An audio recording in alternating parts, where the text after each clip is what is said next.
I'm Conor Battigan and we are live from Leopardstown Racecourse, and this is the Sandyford Business District Innovation Week 2021. I'm delighted to welcome Cathaoirleach Lettie McCarthy, and we'll also hear from Minister Damien English, Minister for Trade, Enterprise and Employment. But firstly, I'd like to invite Cathaoirleach Councillor Lettie McCarthy.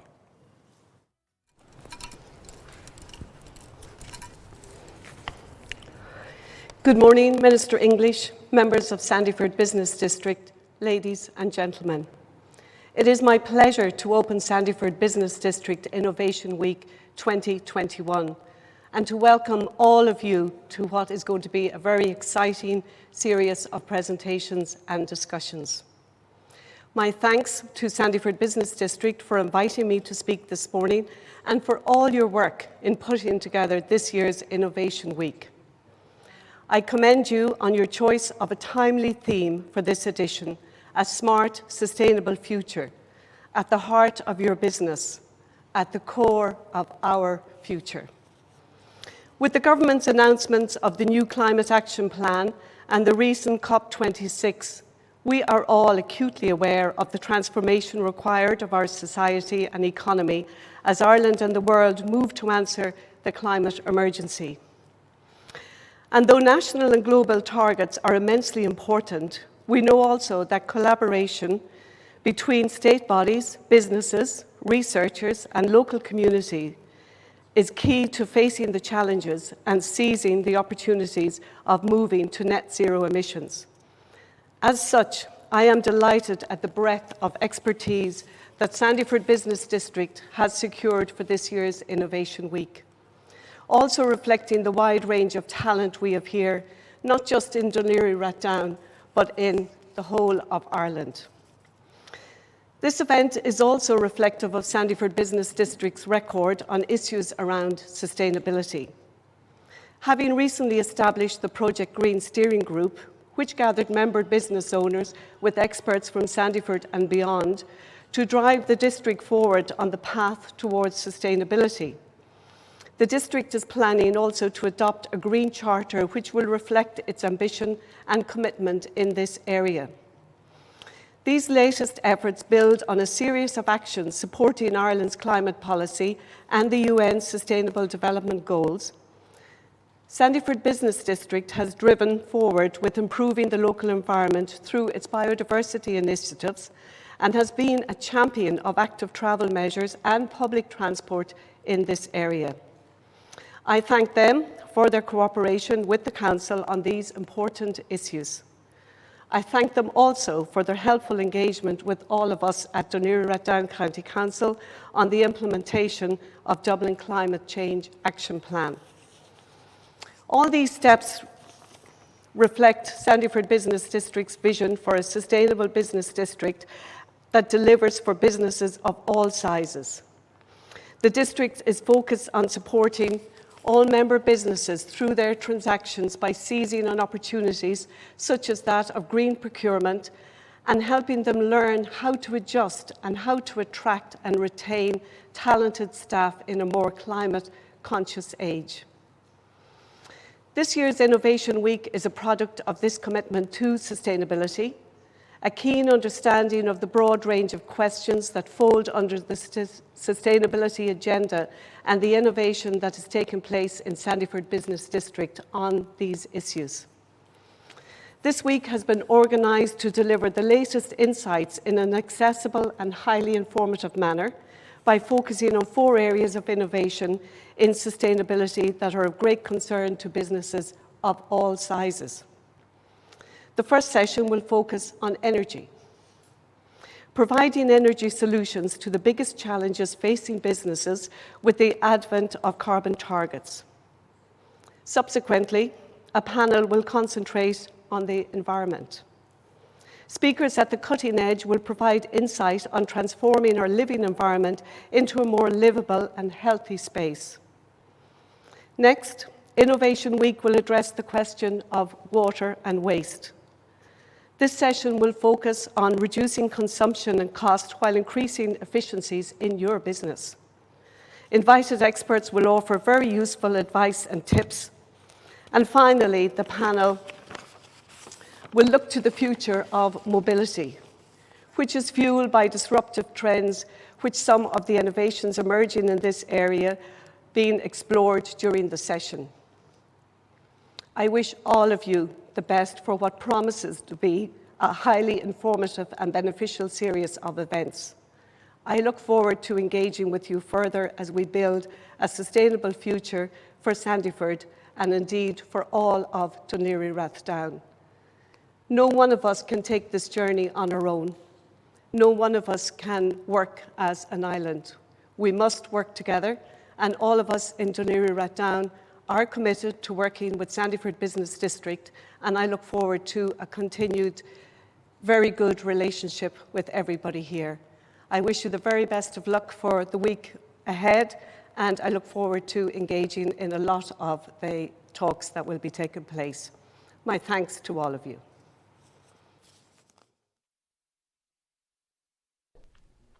Hi everyone. I'd like to firstly thank members of the Sandyford Business District for inviting me to take part in Innovation Week 2021. Having met with you in recent weeks, I'm reassured by your determination, drive and commitment to support the entire business community in Sandyford. It's great to see Councillor Lettie McCarthy, Cathaoirleach Dún Laoghaire is officially opening this week's events. It is so important to maintain and enhance links between local businesses and local government, and I commend the SPD for continuously doing so. I'd like to recognise the contribution of the SPD to the economic prosperity of the South Dublin region. You have done so much in attracting local, national and foreign public capital to the locality. You can be so proud to be home to over 1,000 companies, 26,000 workers and 5,000 local residents. Since the business district was established, you have evolved from an industrial estate into a mixed-use district where employers, retailers and residents coexist to work, live and spend leisure time. Innovation Week this year is focusing on some of the challenges facing Ireland across energy, waste, mobility and the environment as we look to an increasingly digitised future. This couldn't be more timely given the Government's Climate Action Plan, which was published 2 weeks ago on the 4th of November. And you have rightly recognised that Innovation Week that businesses will play a key role in safeguarding Ireland's and the world's future. The transition to a sustainable and net zero carbon economy will require significant challenges to the way we do business, the way we live and commute. Government has committed to put Ireland on the path to net zero emissions by no later than 2050 and set in legislation the objective of achieving a 51% reduction in our emissions by the end of this decade. The plan sets in place the structures in which Ireland will transition to a low-carbon economy by 2030. It is a groundbreaking policy set against one of the biggest challenges facing the world today and will require significant action from everyone within our society and the economy. Many businesses will look to the scope of the changes required and ask what it means for them. Enterprises will play a pivotal role in achieving these goals and preparing us to become a climate neutral and resilient economy. Building sustainable and low carbon businesses is now an imperative, not only from a social and environmental perspective, but also from a competitiveness and financial perspective.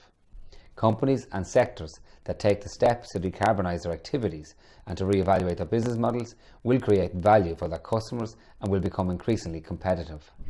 By embracing the transition, you can increase your resilience, support a growth in jobs and significant opportunities through the development of new and emerging sectors. Over the coming decades, the transition to a sustainable economy will substantially alter the business environment. Through Innovation Week, you are preparing now, collectively, for the changes required to go green. Your strategic approach will enable the entire business community in Sandyford to take advantage of these opportunities and help ensure that everyone grows and thrives in the years ahead. My department and agencies will facilitate this transition for enterprises through the delivery of a number of programmes. For example, work is at an advanced stage to develop a simple online carbon calculator tool and customised action plan to aid SMEs and micro-enterprises to begin their decarbonisation journey. It will direct businesses to incentives and programmes to reduce their emissions. So I would encourage all businesses within the Sandyford Business District to use the Climate Toolkit for Business when it is released in the coming weeks to further your understanding of your emissions profile with a view to reducing your carbon footprint. To conclude, ladies and gentlemen, I'd like to wish you the very best for Innovation Week. I have no doubt that it will be a great success. sharing cutting-edge information on the challenges facing Ireland across energy, waste, mobility and the environment will give rise to much food for thought, debate and learnings. Ultimately though, it will be the business community in Sandyford, the country at large and the world who will benefit from your foresight and determination. So again, thank you and slán go fóill.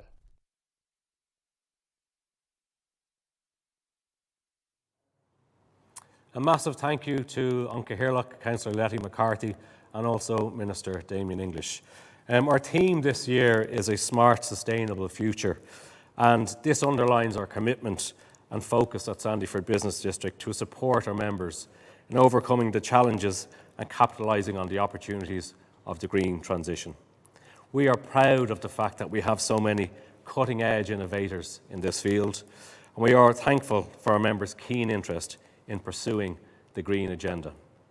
And today marks another important step in our journey towards greater sustainability in Sandyford Business District.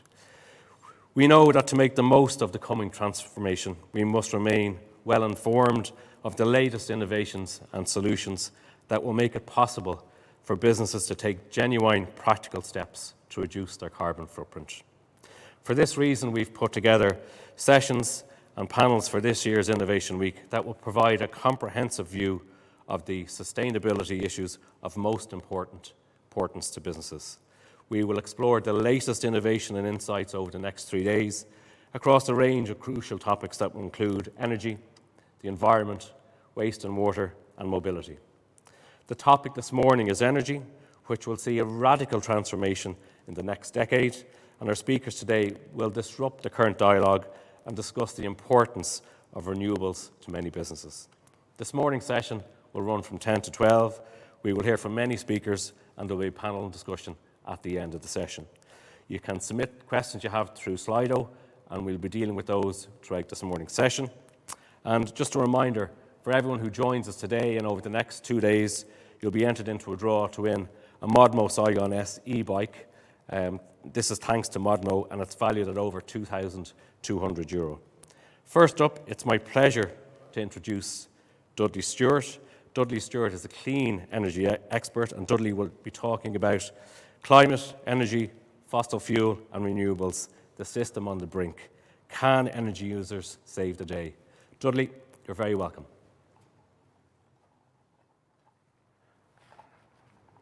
Hello, thank you very much. My name is Dudley Stewart. I'm a hydro and power engineer. I've got the task here today of clean energy, fossil fuel and renewables. The system is on the brink. Clean energy users save the day. So I think I'm probably the cat amongst the pigeons here today. I'm your Nigel Farage, if you like. So moving on, I just want to give us a sample of what we're talking about.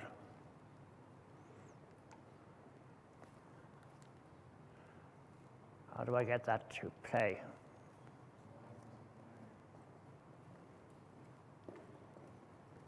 Thousands of people won't forget the night they spent trying to sleep or just stay safe, jammed onto the sidewalk outside Penn Station and on the steps of the General Post Office. They're praying for the first train home. This morning, Mayor Bloomberg says people should think of this as a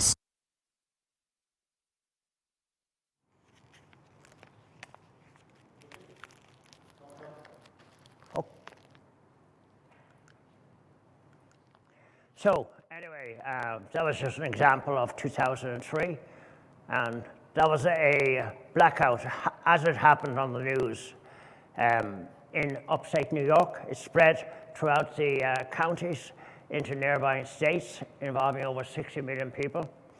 And it was caused by a simple drooping line that touched on leaves and caused the automation to trip. So, you know, my message kind of here today is, when it comes to, disasters and catastrophes, they're always with us. My first job as a power engineer was in Southeast Asia. 1975, we had a problem with the energy crisis. There was a shortage of oil, and we had to get water up out of the ground. So we were tasked to find alternative energy sources there and then on the spot to replace the oil-driven power systems, to get the irrigation going so there would be food. There was pockets of famine breaking out throughout the countries down there, and it was very urgent. So if you like, if this happened to date, we would do all the same things. So we are no strangers to disaster. Last year in the USA, you know, nearly 2,000 kilometers of transmission cable was out for nearly 5 weeks. You know, endless climate crisis disasters happened, from wildfires to hurricanes to bringing out power systems, and blackouts became just business as usual in the USA. And this is very much what we need to think about things. As we move forward and we start replacing, you know, conventional oil-driven machines with renewables, which are inflexible. They deliver energy when there's wind and when there's solar, not when we want to flick on the switch and have power. They're intermittent and inflexible. And on top of that, in order to deal with this, with the removal of fossil fuel in sympathy with climate change and in preparation for a slowing down of the heating up the planet, electrification has been chosen as the way forward. So electrification means trying to make everything electrical. And that means pumping an awful lot of power down our transmission lines, down our local distribution lines, this will cause a lot of blackouts. And if we're really doing our job, we will have more blackouts. And I think my message here today is that the very one thing that we need to do, apart from introducing renewables, is to develop our system so that we can get through blackouts on a local level in a resilient way without disturbing business and our way of life. And so I have to start with COP26, you know, and the achievements there, and maybe the areas where there were shortfalls, but definitely 2 things have happened. Investment in fossil fuel is declining worldwide. It is irreversible. Assets are being stranded, which will no longer be brought back into play. So we're on an irreversible path towards climate change. Coal will be eliminated. So if we look at our old electricity system, very simple diagram, you know, we used to have a supply side on the left and a demand side on the right. Right in the middle of that was the metering point. And on the electrical side, we had grid control with grid operations, power generation, balancing services. On the right side, we had consumers, we had rights, we had constraints, and we had expectations. And that metering line was our balancing line. And get anything wrong on the balancing, and we would have a blackout or some other terrible problem. We've done very well in Ireland up to now. You know, this is a very simple thing. My task is to talk about the international scene, not Ireland. So this is the same everywhere. We have done very well up to now, even with the blackouts. But what's to come? Our grid in the past was very linear. We started with the fuel, then it went to a power station, then it went on to a transmission line that carried the power to long distances to our local areas and to our homes. It was very, very linear, and anything going wrong along the way caused problems. Now we are, the inconvenient truth of all this thing is that we have to remove fossil fuel, the main anchor of the electricity grid. Fossil fuel is the fuel that can turn the power stations on whenever we want them, that can balance the renewables, but we have to remove it. And today is very much about how we're organizing on a worldwide scale in collaborative adventures to get to the point of being able to be at 100% clean energy. So we are moving to a new grid in which, you know, there is a whole wide range of things on the electrical system side. You know, our fuel mix remains hydro on the rise, wind massively on the rise, biomass massively on the rise, coal on the decline, oil on the decline. Natural gas is the transition gas, and we are definitely moving towards hydrogen and power, renewable gases, and then geothermal.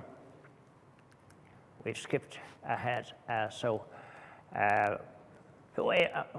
Our future on the other side of the meter is one of, you know, distributed energy resources, producers, consumers, prosumers, energy communities, system service, ESCOs. It's an entirely different landscape, much more complicated. With the development of smart energy cells, that's the area I'm working in, and very, very rapidly, cells that can survive blackouts and can carry us through, cells that can underpin the cells that are operated by citizens. And one of the things I think I have to express here today is that the system has fundamentally changed. We're looking at, on the left-hand corner there of the screen, urban blocks which are becoming smart cells. Down on the left-hand below, we have, urban, suburbia, towns, areas, all kind of working towards becoming smart energy cells, you know. And this is the way to bolster the system. One of the big problems we have here is the fear that if you interfere with the grid system, you will have a blackout. So therefore, this constant delay. Okay, so listen, I'm going to have to go. And so the paradox really is that the consumer now is in control using smart energy systems. Consumers can systematically bring down the grid if necessary. So there is great reason to bring it all together. Thank you very much for having me here. And I hope the rest now will get into the technical details and solve the problems. Thank you very much.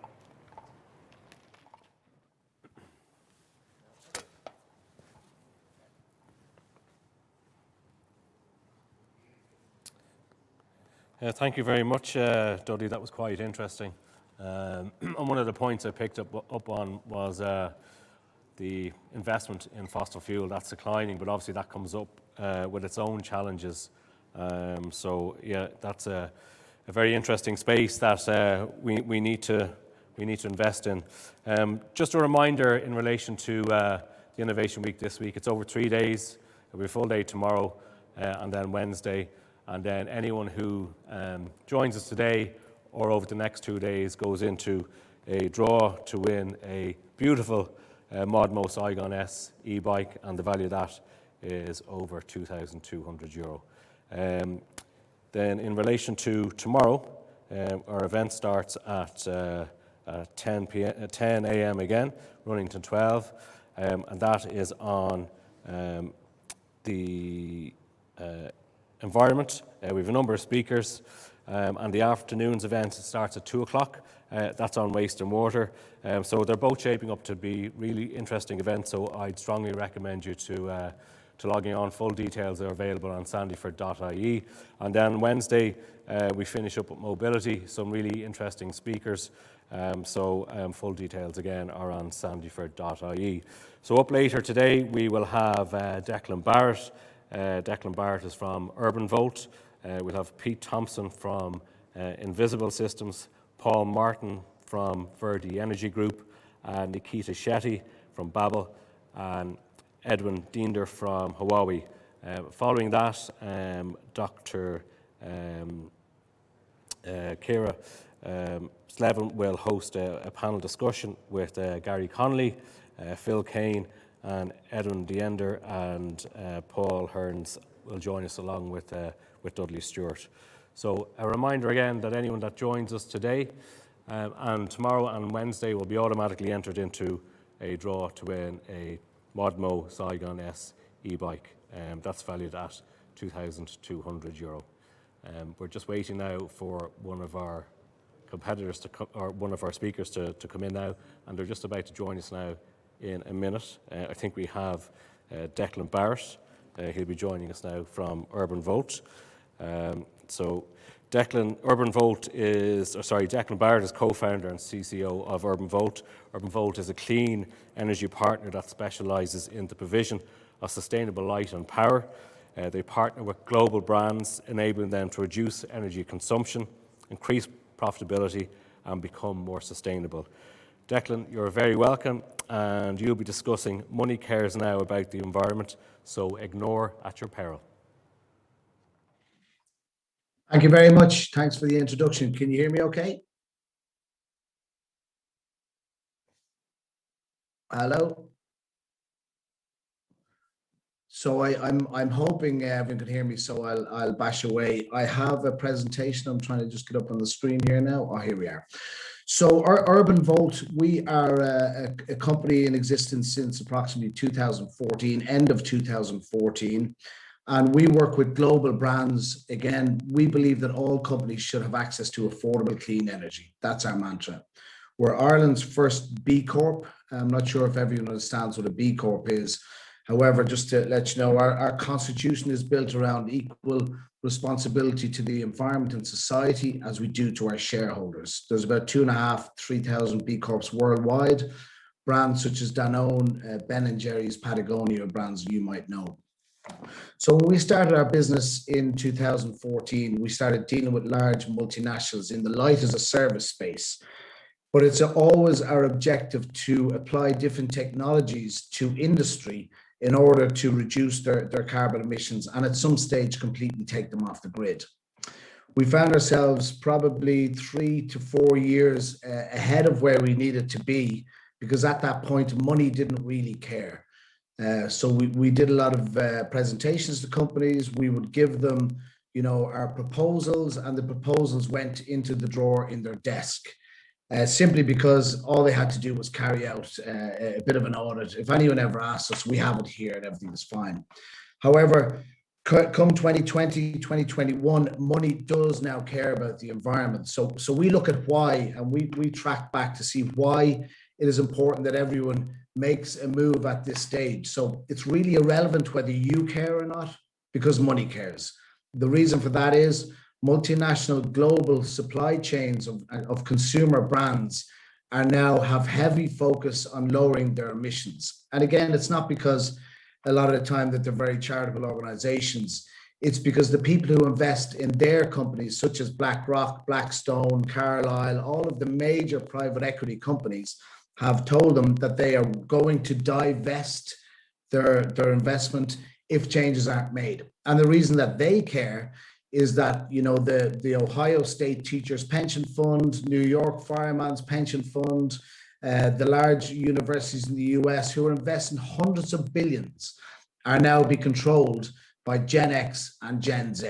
And they do care about the environment. And that's why it now should be ignored at your peril. And the reason then we work within these supply chains, because the consumer brand at the very top, if they are changing, they will force change in the supply chains. And we look at some multinational companies that we operate with, and there's now line items on their procurement whereby you must tick the environmental box or they will not call you. You will not be able to qualify, okay? So our objective is that companies should have access to affordable clean energy.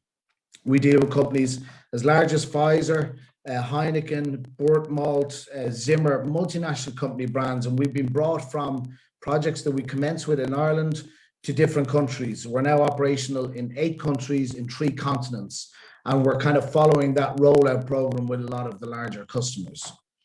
Our objective is threefold: the environment, the economy, and obviously electricity volatility. So the environment is our primary focus. We want to lower emissions, and we want to change the footprint that these companies have. The amount of light as a service projects that we've completed have been very successful. It would take approximately a mature forest double the size of the greater Dublin area to sequester the same amount of carbon out of the atmosphere than we have done by implementing our light as a service model, okay?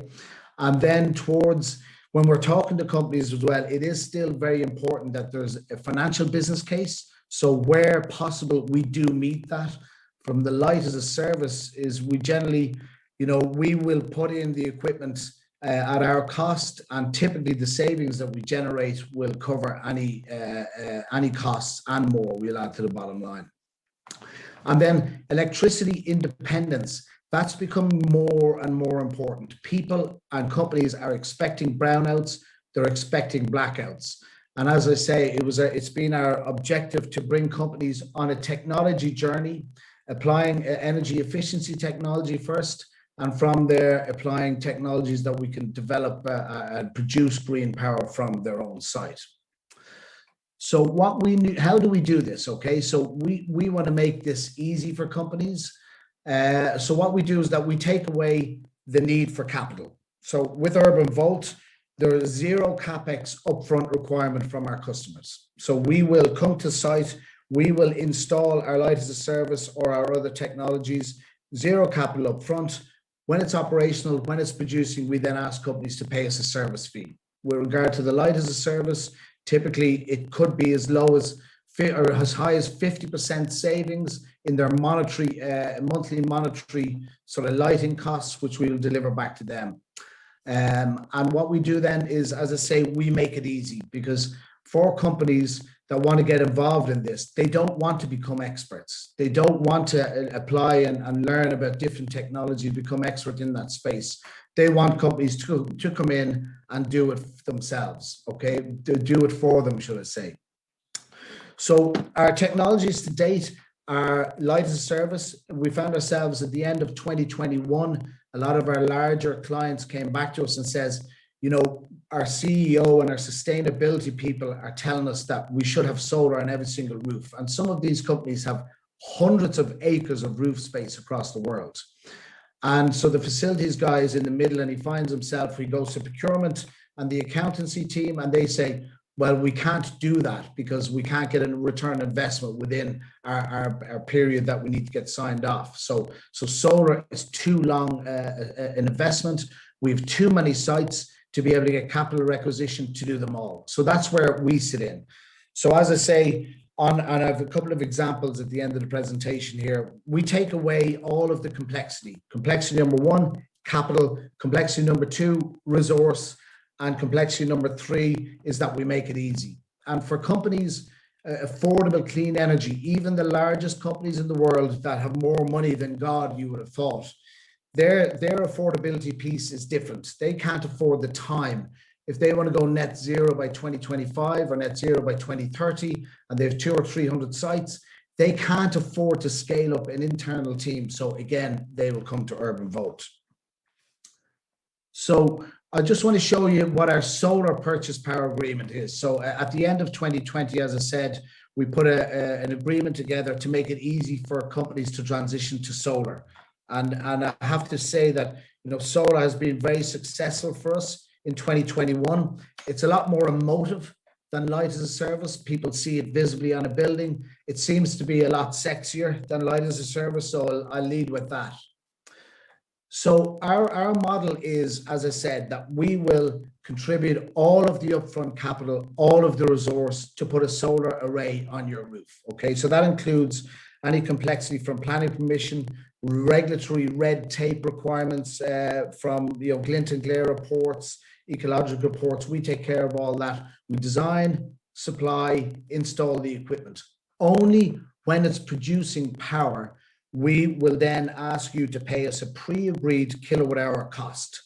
And in today's environment, typically the cost that we will charge you for clean energy from your own roof will be 20 to 30% cheaper than what you're paying on the grid right now. And obviously that is going to continue at a large rate. The energy costs are going to continue. So we will, I think, be in a good position for a number of years to come. Sorry, I just need to flick on. So where we have here, you'll see on the left-hand side, the broken yellow line, and this is all of the information that we require from our clients, okay? So the broken yellow line identifies the consumption of this company. It's a sample company. This is a real presentation or proposal for a company. I've just taken their name off.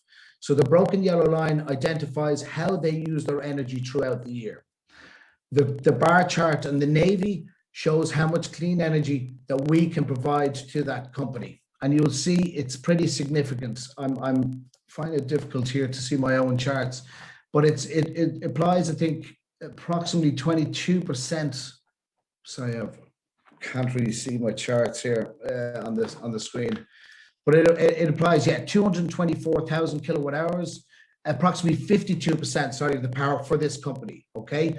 So what we can deliver straight away, we can deliver that they will use 52% clean energy from their roof. And you will see then by the gray lines on the bar chart, that represents their ongoing relationship with their existing utility provider. So right now, we provide electricity in real time from solar. It is part of the way along the technology journey. At some stage in the future, we will be able to take companies off the grid when we apply our battery technology. However, it's still very expensive and the technology is not there yet, but it's getting pretty close. You will see here the navy bars, once the battery storage is available and it makes sense from a business case, we will produce more energy and we will break through that yellow line to produce all of the energy required in the wintertime and also at nighttime for a company if they have the space. Again, this is one step towards kind of the energy independence for companies. And just on the monetary side, so you will see here that the company are paying, this particular company is paying 18.6 cents per kilowatt hour to their existing utility provider. This is volatile right now and it is prone to increases. This company is actually coming up for a review and they're expecting probably a 50% increase on this cost right now. The relevance of that is if you see on the right-hand side, if they settle into a 10-year agreement with UrbanVolt, we will provide electricity for them at 14.2 cents fixed for that period of time, zero further charges. So again, to summarize, we will carry out all the costs. It will go on the roof. The first money that they will pay us will be 14.2 cents for the first kilowatt hour that we deliver to them. We're then responsible for all maintenance, all performance related issues. Cleaning the solar panels every year are all our costs, okay? If they settle into a 20-year agreement with us, fixed from day one, they'll pay 11.5 cents, and a 30-year agreement fixed from day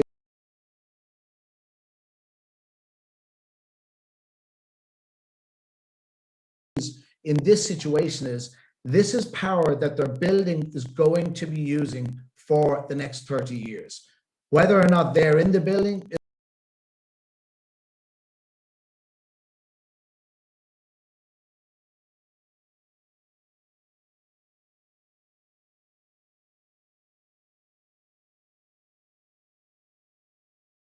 clean energy, hopefully in the next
we'll give 5, 7, and 10 years sort of durations on our agreement.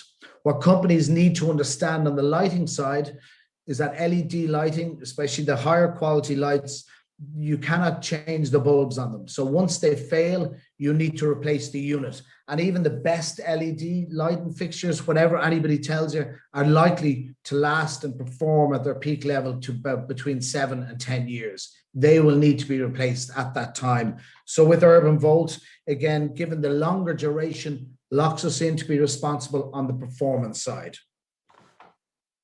And again, you'll see there's a sizable reduction in the kilowatt hour reduction for lowering the emissions for companies. So I mean, from UrbanVolt's point of view, what we're trying to do as a B Corp is we're trying to have that environmental impact within supply chains of consumer brands, because we believe that's where we can make the most effect the fastest. And we want to make it easy for companies to roll it out from jurisdiction to different currencies. We will settle into rollout programs with companies as we have, and we will continue to do them in batches to bring them to that net zero goal by 2030 or 2025. The biggest thing for these companies now is it's not cost, it's speed, because they will find themselves, if they don't decarbonisation at speed at this point, they'll find themselves that large private equity funds will divest from them. And if it's divesting from them and you're within the supply chain, you can be sure that you're going to be affected. So bringing back to the topic of my presentation, money now cares, guys. It doesn't matter whether you care or not. If you want to survive, you're going to have to decarbonize. Declan, Barrett, UrbanVolt, thank you very much. I noted there that there's no CapEx investment for the technology, so it's very attractive from obviously a sustainability point of view, but also a commercial point of view for the business. So, well done. Up next we have Pete Thomson. Pete is the CEO of Invisible Systems. Pete founded Invisible Systems in 2003. He saw that remote working, remote monitoring and connected thinking could prove invaluable to businesses. His vision was to collect data from multiple operating systems within a business and convert it into actionable insights through a user-friendly visual interface. With the growth and development of its technology, Invisible Systems has become one of the UK's leading Internet of Things for businesses. Pete, you are very welcome, and you will be discussing what we measure, we manage. Hi. I'm Pete Thomson, founder and CEO of Invisible Systems. And what I want to talk about today is the use of monitoring and targeting with a view to reducing carbon and energy consumption. And what I want to do is run through a few examples that we've experienced over the years. Next slide. Okay, so to give a bit of background on the business, we've got partners that established in Dublin or across Ireland, Brennan & Co. So I just want to confirm that we've been working with this company for a number of years now, and they've been a great partner for us to be providing energy and sustainable solutions across Ireland. We are a UK-based company. We've been in business now for over 18 years. My vision was 20 years ago that we could collect data from wireless devices, which now is identified as Internet of Things, and collect that data and pass it up to the internet in order for people to work more proactively and avoid constantly travelling around to collect data, be notified of exceptions in advance of them becoming critical. So as a result of having this vision, there was no technical products on the market. There was no Internet of Things going back all those years. So we had no option but to design and develop all our own products, the hardware and the software, which we've done over the years. And as a result, we still continually invest over £500,000 annually in research and development. So what we provide are total end-to-end solutions.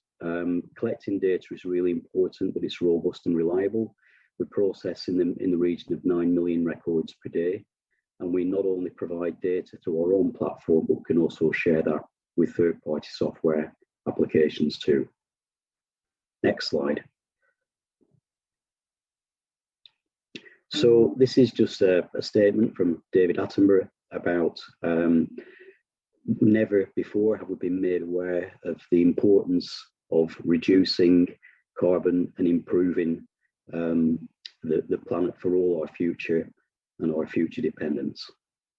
And I think the important point here is that there is a broad and increased awareness now globally around carbon reduction and improving people's awareness to effect reducing that carbon, which indirectly reduces our energy and running costs too.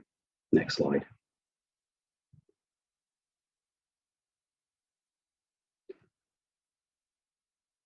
So the UK's announced the most ambitious climate change target, reducing emissions by 78% by 2035. Ireland similarly have got challenging targets to reduce their carbon reduction. So it's so important that we all work together collectively to reach that net zero for long-term business growth, because not only is it going to impact on the running costs of your business, but it's also going to be impacting on penalties that will be made by governments for companies that are not managing their carbon effectively. Next slide. So a bit of background, we've been working with many businesses over the 19 years of being in business. Greggs the Bakers, Balfour Beatty, a large construction company, Disney, NHS, people like EE, anything, everything, everywhere, Vodafone, many telecoms. And what we've done by working with these companies is help them, by adopting IoT, help them reduce their running costs, but also their utility costs and reducing carbon. And it's not just a case of monitoring and targeting energy. All these different things complement each other in order to reduce that carbon footprint. Next slide.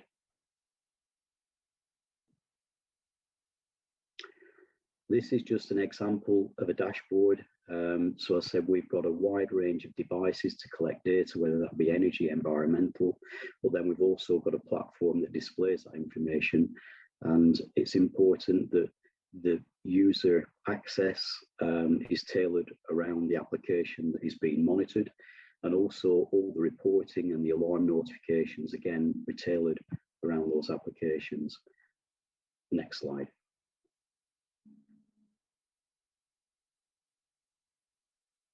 So the Internet of Things has definitely is in the forefront of many businesses' minds, and certainly there's been a lot of statistics that have been drawn from reduction of carbon as a result of the Internet of Things. And all I'm doing here is just presenting some statistics that have been made globally, that in order to reduce water consumption by 230 billion cubic meters, IoT will enable that saving. IoT will reduce carbon emissions by 1 gigaton, reduce electricity consumption by 1.6 petawatt hours. So that's enough, and I think it's always easier to explain a comparison as to what the effect of that reduction will be, and that will be 136 million homes in 1 year. Next slide. Also, when we look at the different elements of our carbon reduction, or areas where we could reduce carbon, we've prioritized our efforts in developing technical solutions around areas. Sorry, next slide. Okay, thank you. We focused our efforts on areas where there are statistics supporting high levels of carbon reduction. And one of those is in the construction sector of the industry. And it's estimated that there are, can you go back one slide, sorry.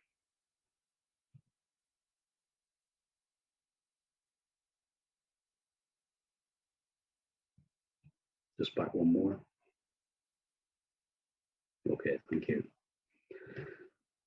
Yeah, so it's estimated that in construction, there is an enormous degree of carbon generated in the construction industry.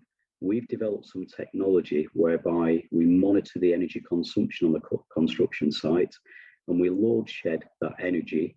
So what that means is we can reduce the energy supply onto the construction site by load shedding when there are peaks and troughs. And also we can run on grid supplies as opposed to using generators providing power to that construction site. And as a result, we've got anywhere between the maximum carbon reduction that we've achieved is 83% and the minimum is 30%, which actually then has indirect savings on cost of not only energy, but also sizes of generator and infrastructure provided. Next slide. So this is a statement from the energy manager at Balfour Beatty that within 6 months, they reduced their carbon emissions by 83%. And this was done because traditionally that construction site would have had to have 2 large generators to feed that or a large generator to feed that site with power. And as a result of load shedding and reducing the size of the supply onto the construction site, we were able to use a mains supply as opposed to a generator supply, which indirectly reduced carbon by not operating large generators inefficiently, but using a grid supply, which has a much reduced carbon content. Next slide. Other areas where there are major opportunities to reduce carbon is in the education sector and social housing, where we've identified that by monitoring things like mold growth, we can enable landlords to organise their maintenance of those buildings more efficiently by prioritising where they've got issues within the properties, rather than going out to each individual property on a regular basis to do checks. And this has all been enabled by the use of remotely monitoring using Internet of Things. Next slide. Again, other areas we've been very active in and successful with our partners with Brennan's in Ireland is monitoring refrigerated temperatures. We've been really key in monitoring not just temperatures for vaccines for COVID, but also for general vaccines in hospitals, care homes, remotely, and then displaying that information on site. But what this means is it reduces manual intervention, which indirectly has got an impact on carbon reduction through people traveling around, taking those actions. Next slide. Okay, so I think I'm on time there. I do apologise for the technical hitch of the clicker not moving on and having to ask for support remotely. Are there any questions?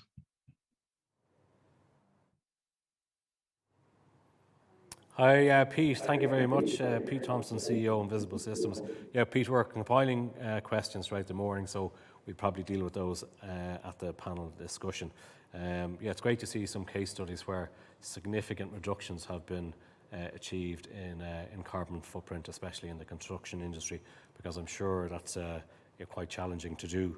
Next up, we have Paul Martin, Director and Founder the Verde Energy Group. Verde Energy Group is a leading Irish energy services company delivering creative commercial scale solutions in lighting, solar power and electric vehicle charging. The company operates in a range of sectors including industrial, education, pharmaceutical, sports, healthcare and retail, and they deliver financed solutions for energy as a service. The company is driven by creating solutions that contribute to sustainable and affordable energy saving at scale for their customers. Discussing solar and LED affordable innovation in carbon reduction. Over to you, Paul Martin. Morning. Delighted to be here at the Innovation Week. I'm Paul Martin, a founder and CEO of the Verde Energy Group, a leading Irish energy services company delivering creative commercial scale solutions in lighting, solar PV and electric vehicle chargers. We've been saving energy for our customers since 2010, during which time we've completed over 2,500 large-scale projects, saving 18 million in energy costs and 140 million kilowatts in energy. Our mission is to build a better energy future for us all. And since 2018, we've committed to planting a tree for every tonne of CO2 we save our customers. To date, we've planted over 4,000 trees. COP26 has really hammered home the need to save energy, reduce carbon emissions and work towards having a secure, renewable energy future for Ireland. We all need to play our part, and I believe the case for switching commercial lighting to energy saving systems is one way of making a big difference. It also makes real commercial sense. Let me give you a few examples. SAP and City West replaced their office light fittings with our Serenity LED panels. This gave them an immediate annual saving of 38,500 kilowatt hours, which translates into saving 22 tonnes of CO2 annually. The investment payback was under 2 years. The savings continue every year for the life of the product. Shannon Airport replaced their roadway lighting with her LED units, saving 120,000 kilowatt hours per annum and 72 tonnes of CO2. AbbVie creates medicines for chronic serious issues. We upgraded the Sligo plant's lighting to LED, saving 56 tonnes of CO2 annually. We estimate that there are 60,000 commercial and industrial properties still using old lighting systems. If we can just move them towards high efficiency LED lighting, we could make a significant impact on our national energy reduction targets. Many of the commercial and industrial facilities in Ireland are also suitable for deploying solar PV or photovoltaic, which generates electricity from solar energy. In several markets around the world, installation and savings have been encouraged through grants and also through feed-in tariffs. These allow companies to use their excess electricity generation to feed the national grid and earn some income from this too. Solar and LED lighting are not the total solution, but they are two important components as we work towards becoming carbon neutral. From there, we can look towards becoming carbon negative and really leading the world in sustainability.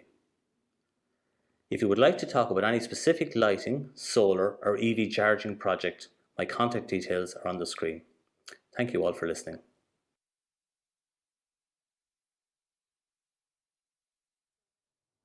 Many thanks, Paul Martin from the Verde Energy Group. Next up, I'm delighted to welcome Nikita Shetty.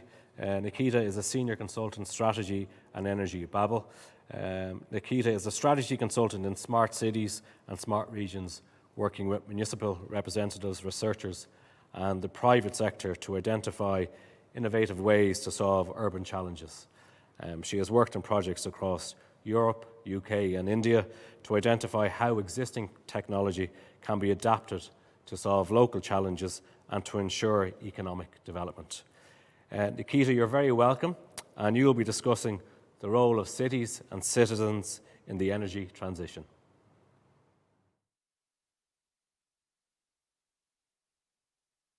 Much for the introduction, and happy to be sharing a little bit about the role of cities in this transition and being part of this. Can you see my slides already? You do. Okay, perfect. I just go back to the first slide, was testing my clicker. Great. So today I'll be talking in the next 15 minutes about the role of cities and citizens in the energy transition. And it's a great time to be here and discussing this. I'm just going to try to... So the clicker doesn't work. Could I go to the next slide, please? Thank you. Great. So we're at a very important time currently where you all have been already discussing about this, that climate action is extremely important. Governments are now taking this action very seriously. So as most of you might be aware, the Irish Climate Action Plan, the National Action Plan, was released just a week or 2 weeks ago with the ambition to halve greenhouse gas emissions by 2030 and reach net zero by 2050. It tells us how important it is for us to take an action.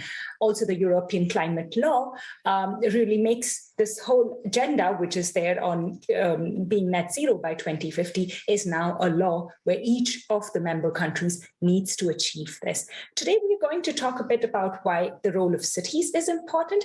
And I first want to take a step back and think about what are cities? Why would they play a big role? So maybe taking a step back on what cities are. And if we go to the next slide. When we think about cities, it's generally topics such as density that comes into our minds, right? It's large and dense human settlements. Now, during the pandemic, we've noticed that this also has many challenges, right? In terms of the COVID-related challenges being the proximity which has resulted in rise in the spread of the disease. But having dense human settlements has many benefits. Actually, you as part of a business district would know this much better, right? Being together helps us aggregate demand for services. When you think about a city, providing public services is much more efficient in such a dense environment. It also fosters collaboration and innovation. So you all working in the premises together, working in this area together, you have so much more opportunity to collaborate, to think of new ideas together. You would be aware of what others in the area are doing, increasing the chances of new innovation. There's actually research showing that there's much more innovation, so research papers and patents registered from urban areas as compared to rural areas because of the collaboration it brings in. Cities are also economic drivers in the whole process. And now let's take a look into why are cities so important in the sustainable transition. So it's more about, we know that they bring in these benefits of aggregated services, improved efficiency, and so on. And why are we thinking so much about cities in this transition? If we go to the next slide now, cities account for more than half the human population. And, it's surprising to think about it because they cover only 2% of the Earth's land and land area, and they still account for way higher emissions. They're responsible for 80% of the GDP, which also results into that they consume 2/3 of the global energy and account for 70 to 80% of the GHG emissions. In the next slide, we can see that if we go to the next slide, we can see that these tiny dots, which we see on the map here, are actually 100 urban areas that account for 80% of the global carbon footprint. So you can see the impact these tiny 18 dots are having on the global greenhouse gas emissions. In the next slide, we can see that cities are home to many challenges, actually. So, we spoke now about greenhouse gas emissions, but when it comes to many of the other aspects, such as, the high population density results in increasing energy demand, increasing individual mobility, which is definitely leads to congestion and so of the other challenges that we look at, urban sprawl, societal challenges, scarce resources, rising commodity prices, climate change. So you know that there are a lot of challenges in the cities, but that also gives us a great opportunity, right?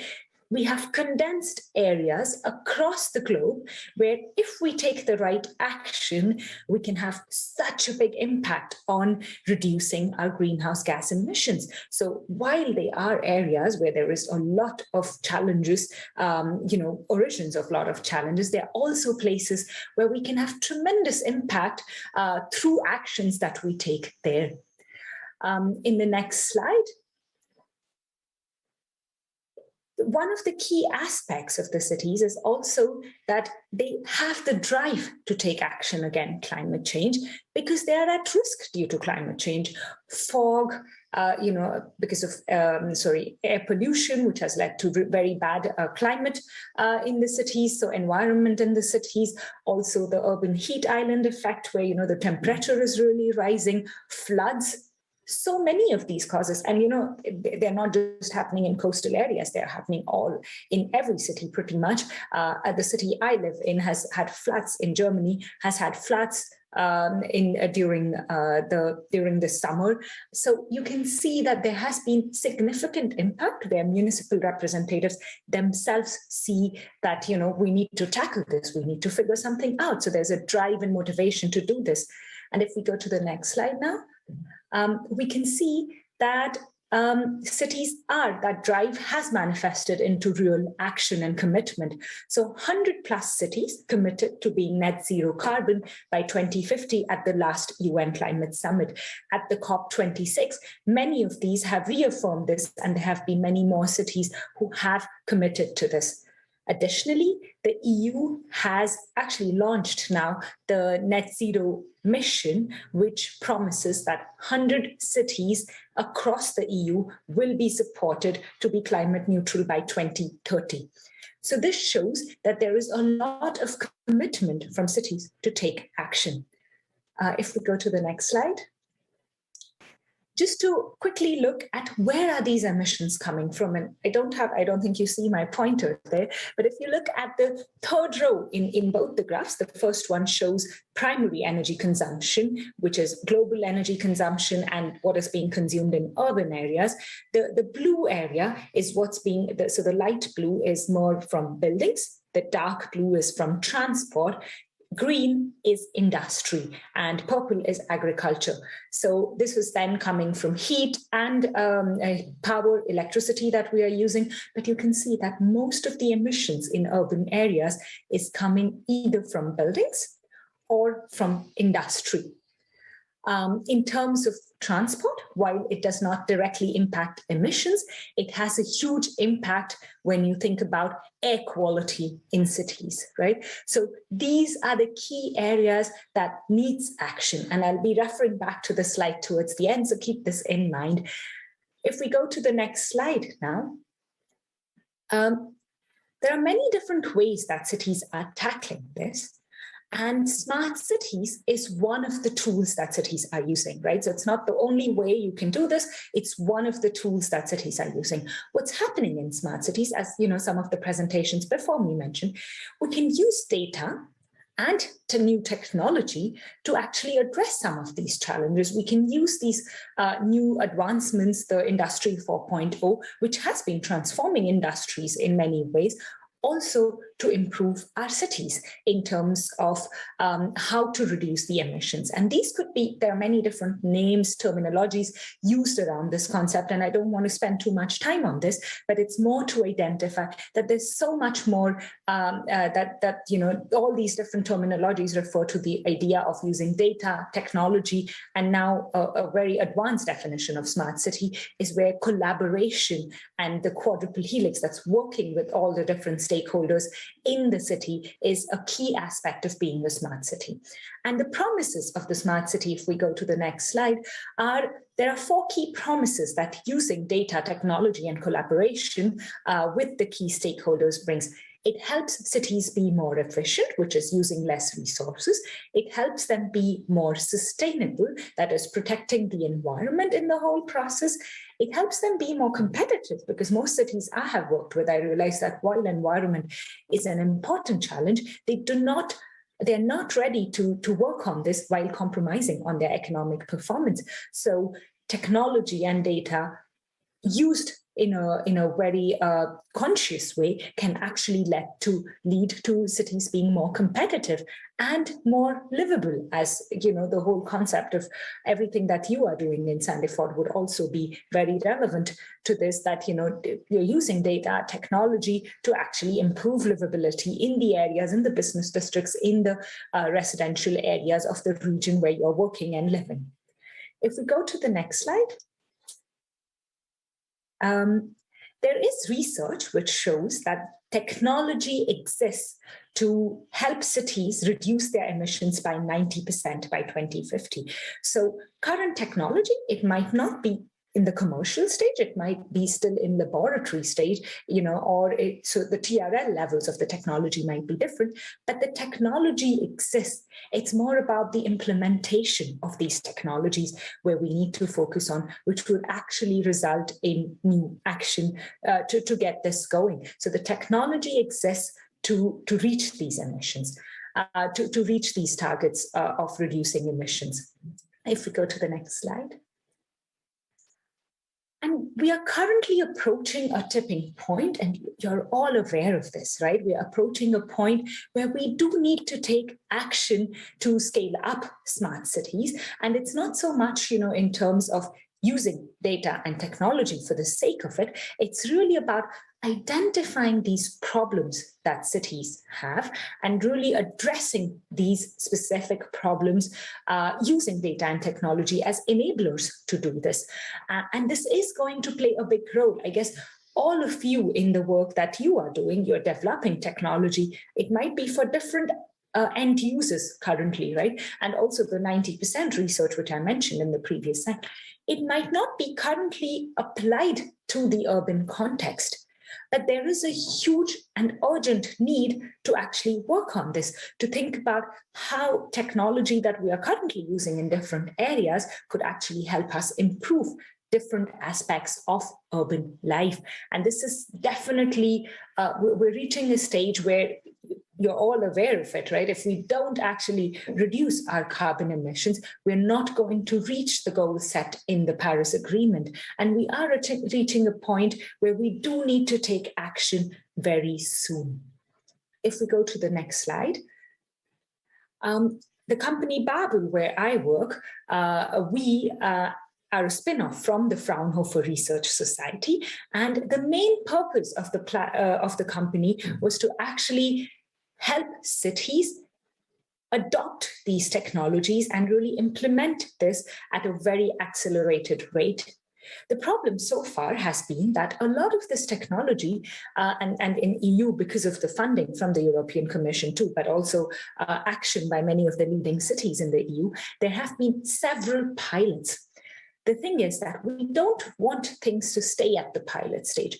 It won't help us reach our targets. You cannot implement something in a special district in your city, which is, only responsible for a very tiny fraction of the actual emissions that are happening in the city, and say that this is success, because it won't be. It is a first a proof of concept. You need to actually scale this up. What the Bable platform does is it's actually a crowdsourced knowledge sharing platform, which offers it's a free of cost platform to join. And the main purpose is to actually encourage people to share what they are doing. So it has best practices, which are crowdsourced from cities and companies across Europe, to actually share what have you done to address some of the urban challenges. So we have more than 70 cities on the platform now. So that's an older slide, but more than 70 cities on the platform now, if you sign up, showing how they have implemented the best practices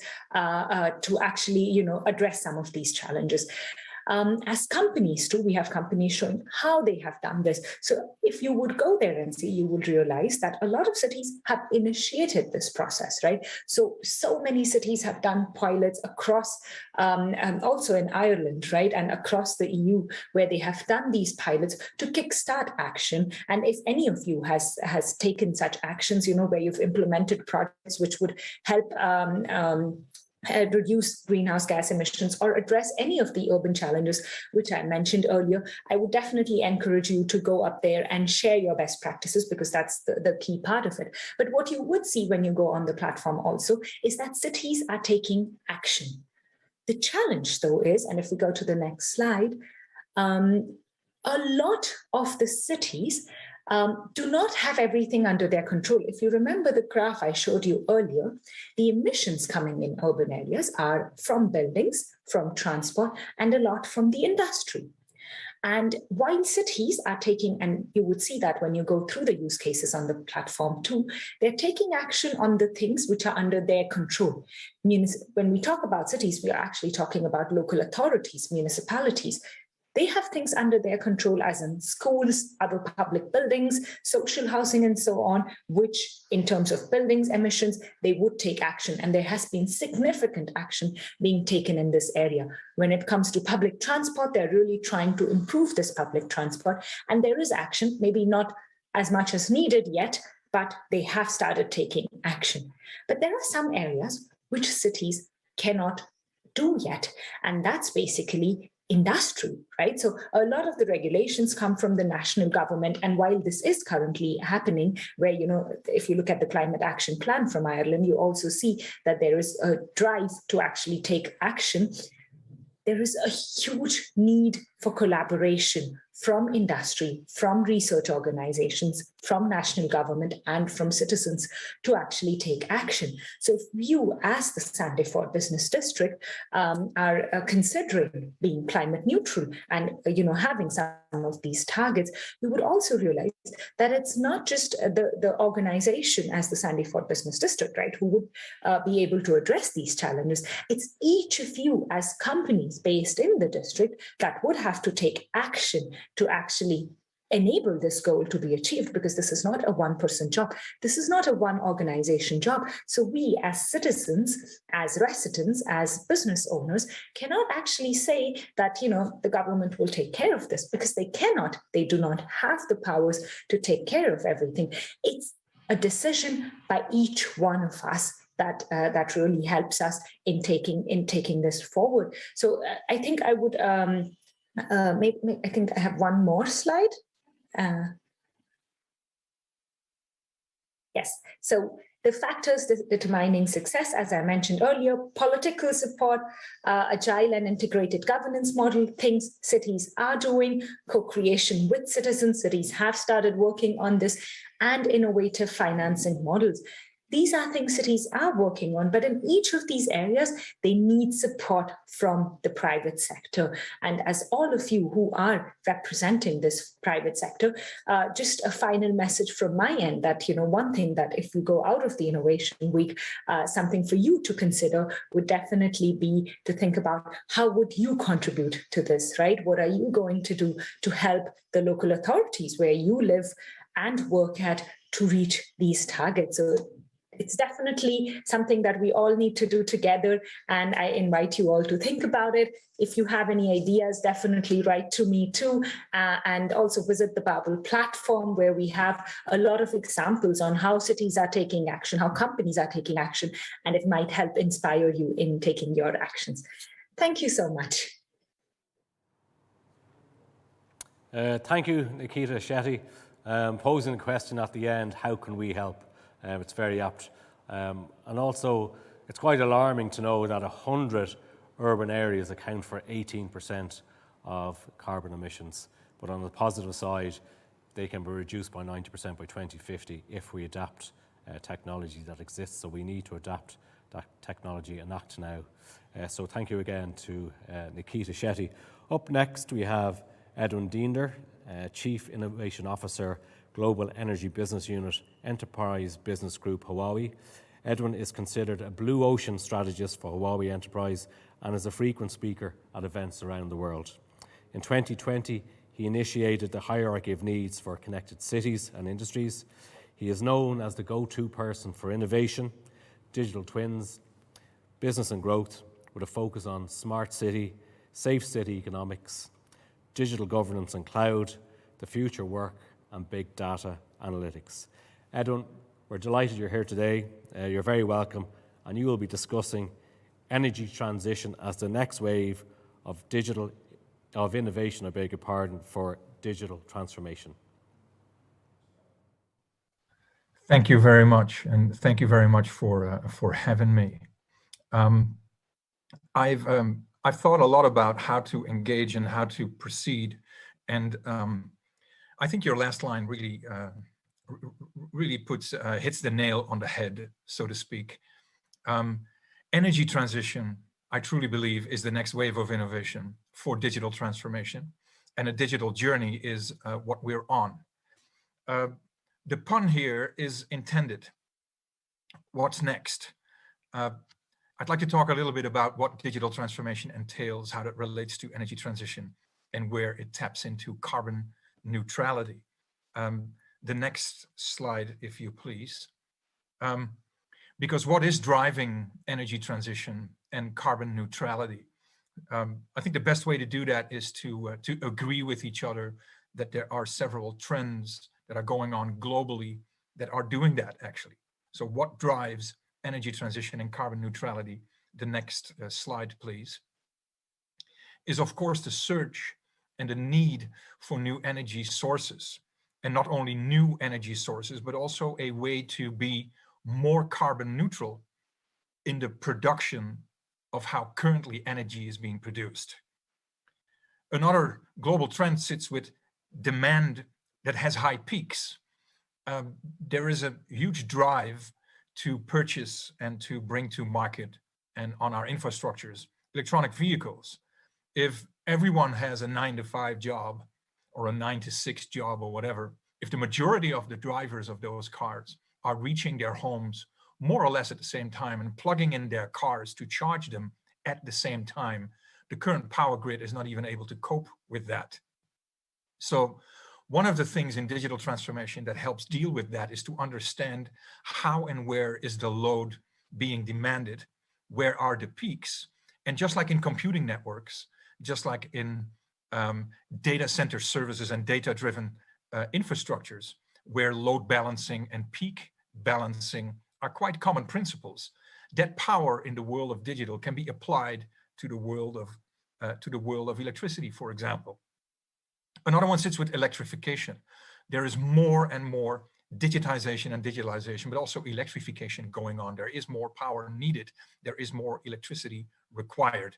And last but not least, of course, one of the global trends, one of the largest global trends right now, also relating to energy transition and carbon neutrality, is the digital journey, the digitalization of services, the digital industrialization, using digital in a digital twin kind of format, and then see what goes on within the environment that the digital twin is part of, and how can we extrapolate that, how we can learn from that. So digitalization, electrification, peak demand and new energy sources, and many, many others are global trends that drive this journey. The next slide, please. There are specific drivers that sit behind these trends. We've touched upon them. The previous speaker, Nikita, also did it. The main drivers behind these trends can be grouped, if you like. The first one, of course, sits with carbon neutrality and eventually the transformation to a zero carbon industry, regardless who or what that industry is or where that industry sits. A net zero transformation goes hand in hand with energy transition. Energy transition in different shapes and forms and different sizes as well. And all of them are part of the digital journey, which is what digital transformation is about.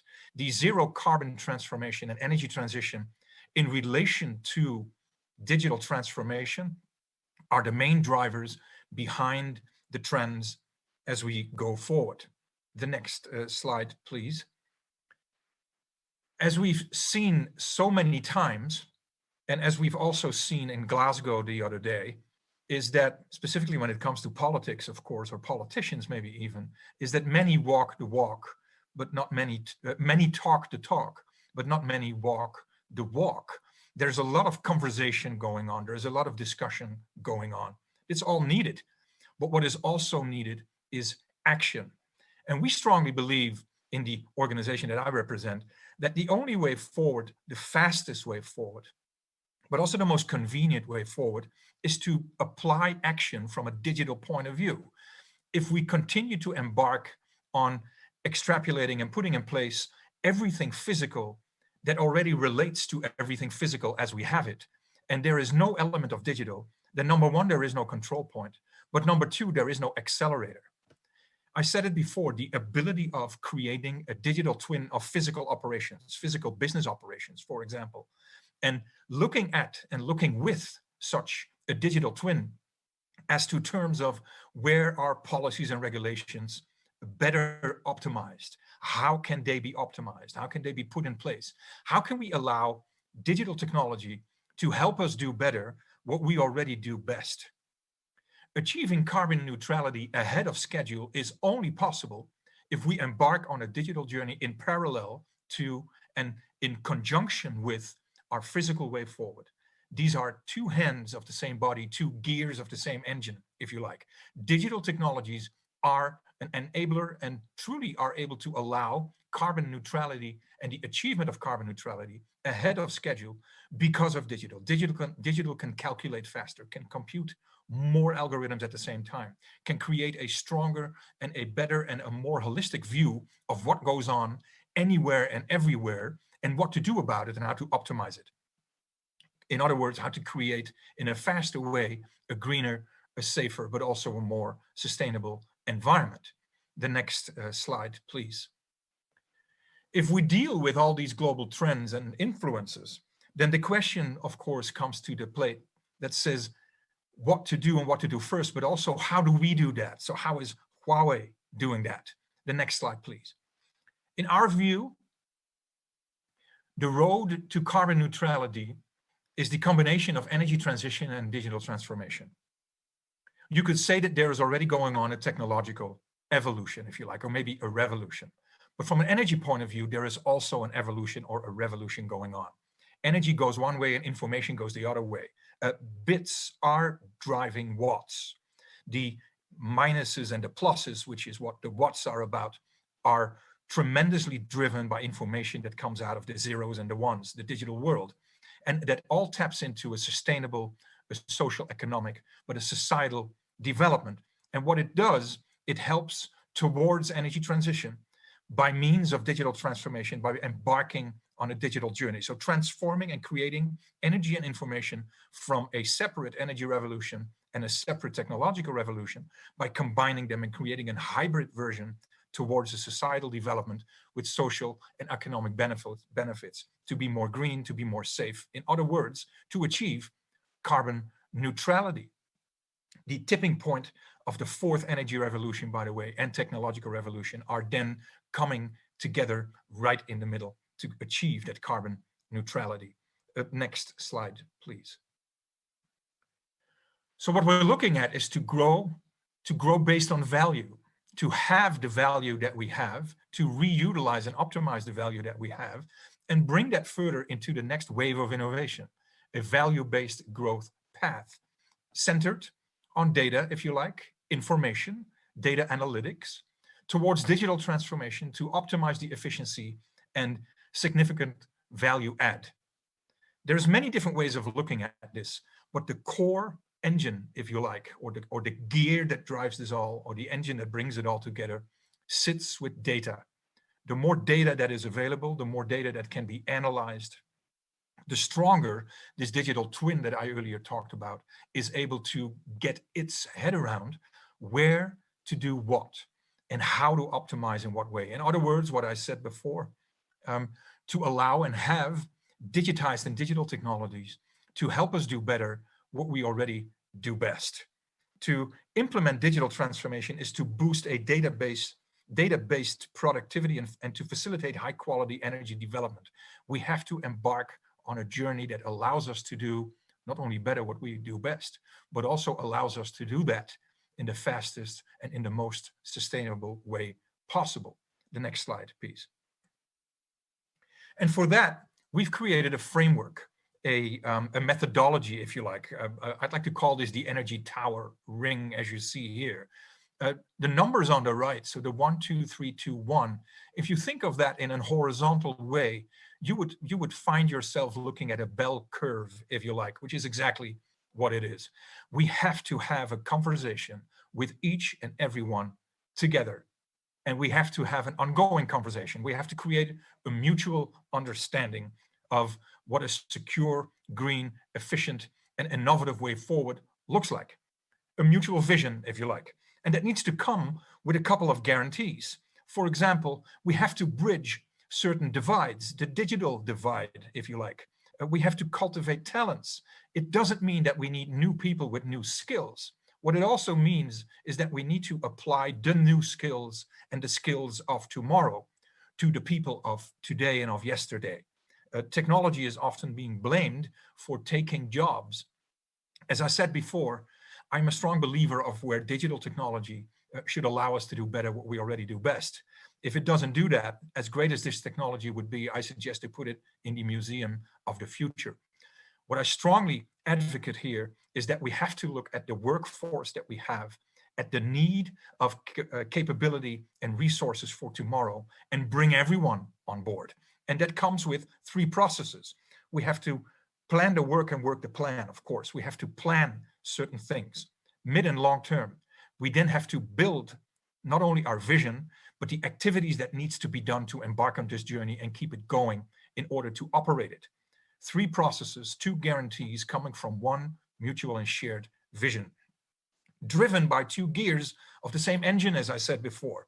It has a strong technology-driven aspect, by all means. But what it also has, and at the same time, and at the same level of importance, is the business aspect of it. We have to have a strong business sense in how and where to use technology, as I said before, to allow us to do better what we already do best, to optimize these services. And what we strongly believe and what we see is that the only way forward, the easiest, but also the fastest and strongest way forward, is to create a horizontal layer that, for example, can be positioned on top of the different and the existing information silos, for example. Because the more silos are overlaid by a strong foundation on top of it, the stronger that foundation becomes as the new digital foundation, which is ubiquitous, fully connected, platform empowered and data enabled, and of course led by digital and other forms of intelligence. One vision, two guarantees, three processes to plan, build, and operate, driven by two gears of the same engine, two drivers, supported and carried by one digital foundation, which is one platform, a energy transition tower ring, if you like. The next slide, please. So where do we do that? Because it sounds a little bit, perhaps, I can imagine that you might think that this sounds a bit like going back to the future, which is not.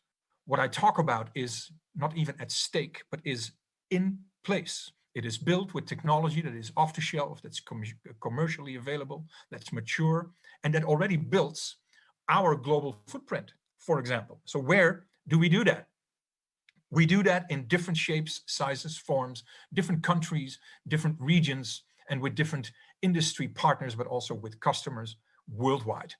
A very good example is the one that you can find all of this on the web, of course, but if you would search on the web for Songshan Lake or Oxhorn campus, you will find a completely new campus, which is completely built with the previous in mind, and which runs on renewable energy, which has the ability for data and which has the ability for energy, just like data, to be stored.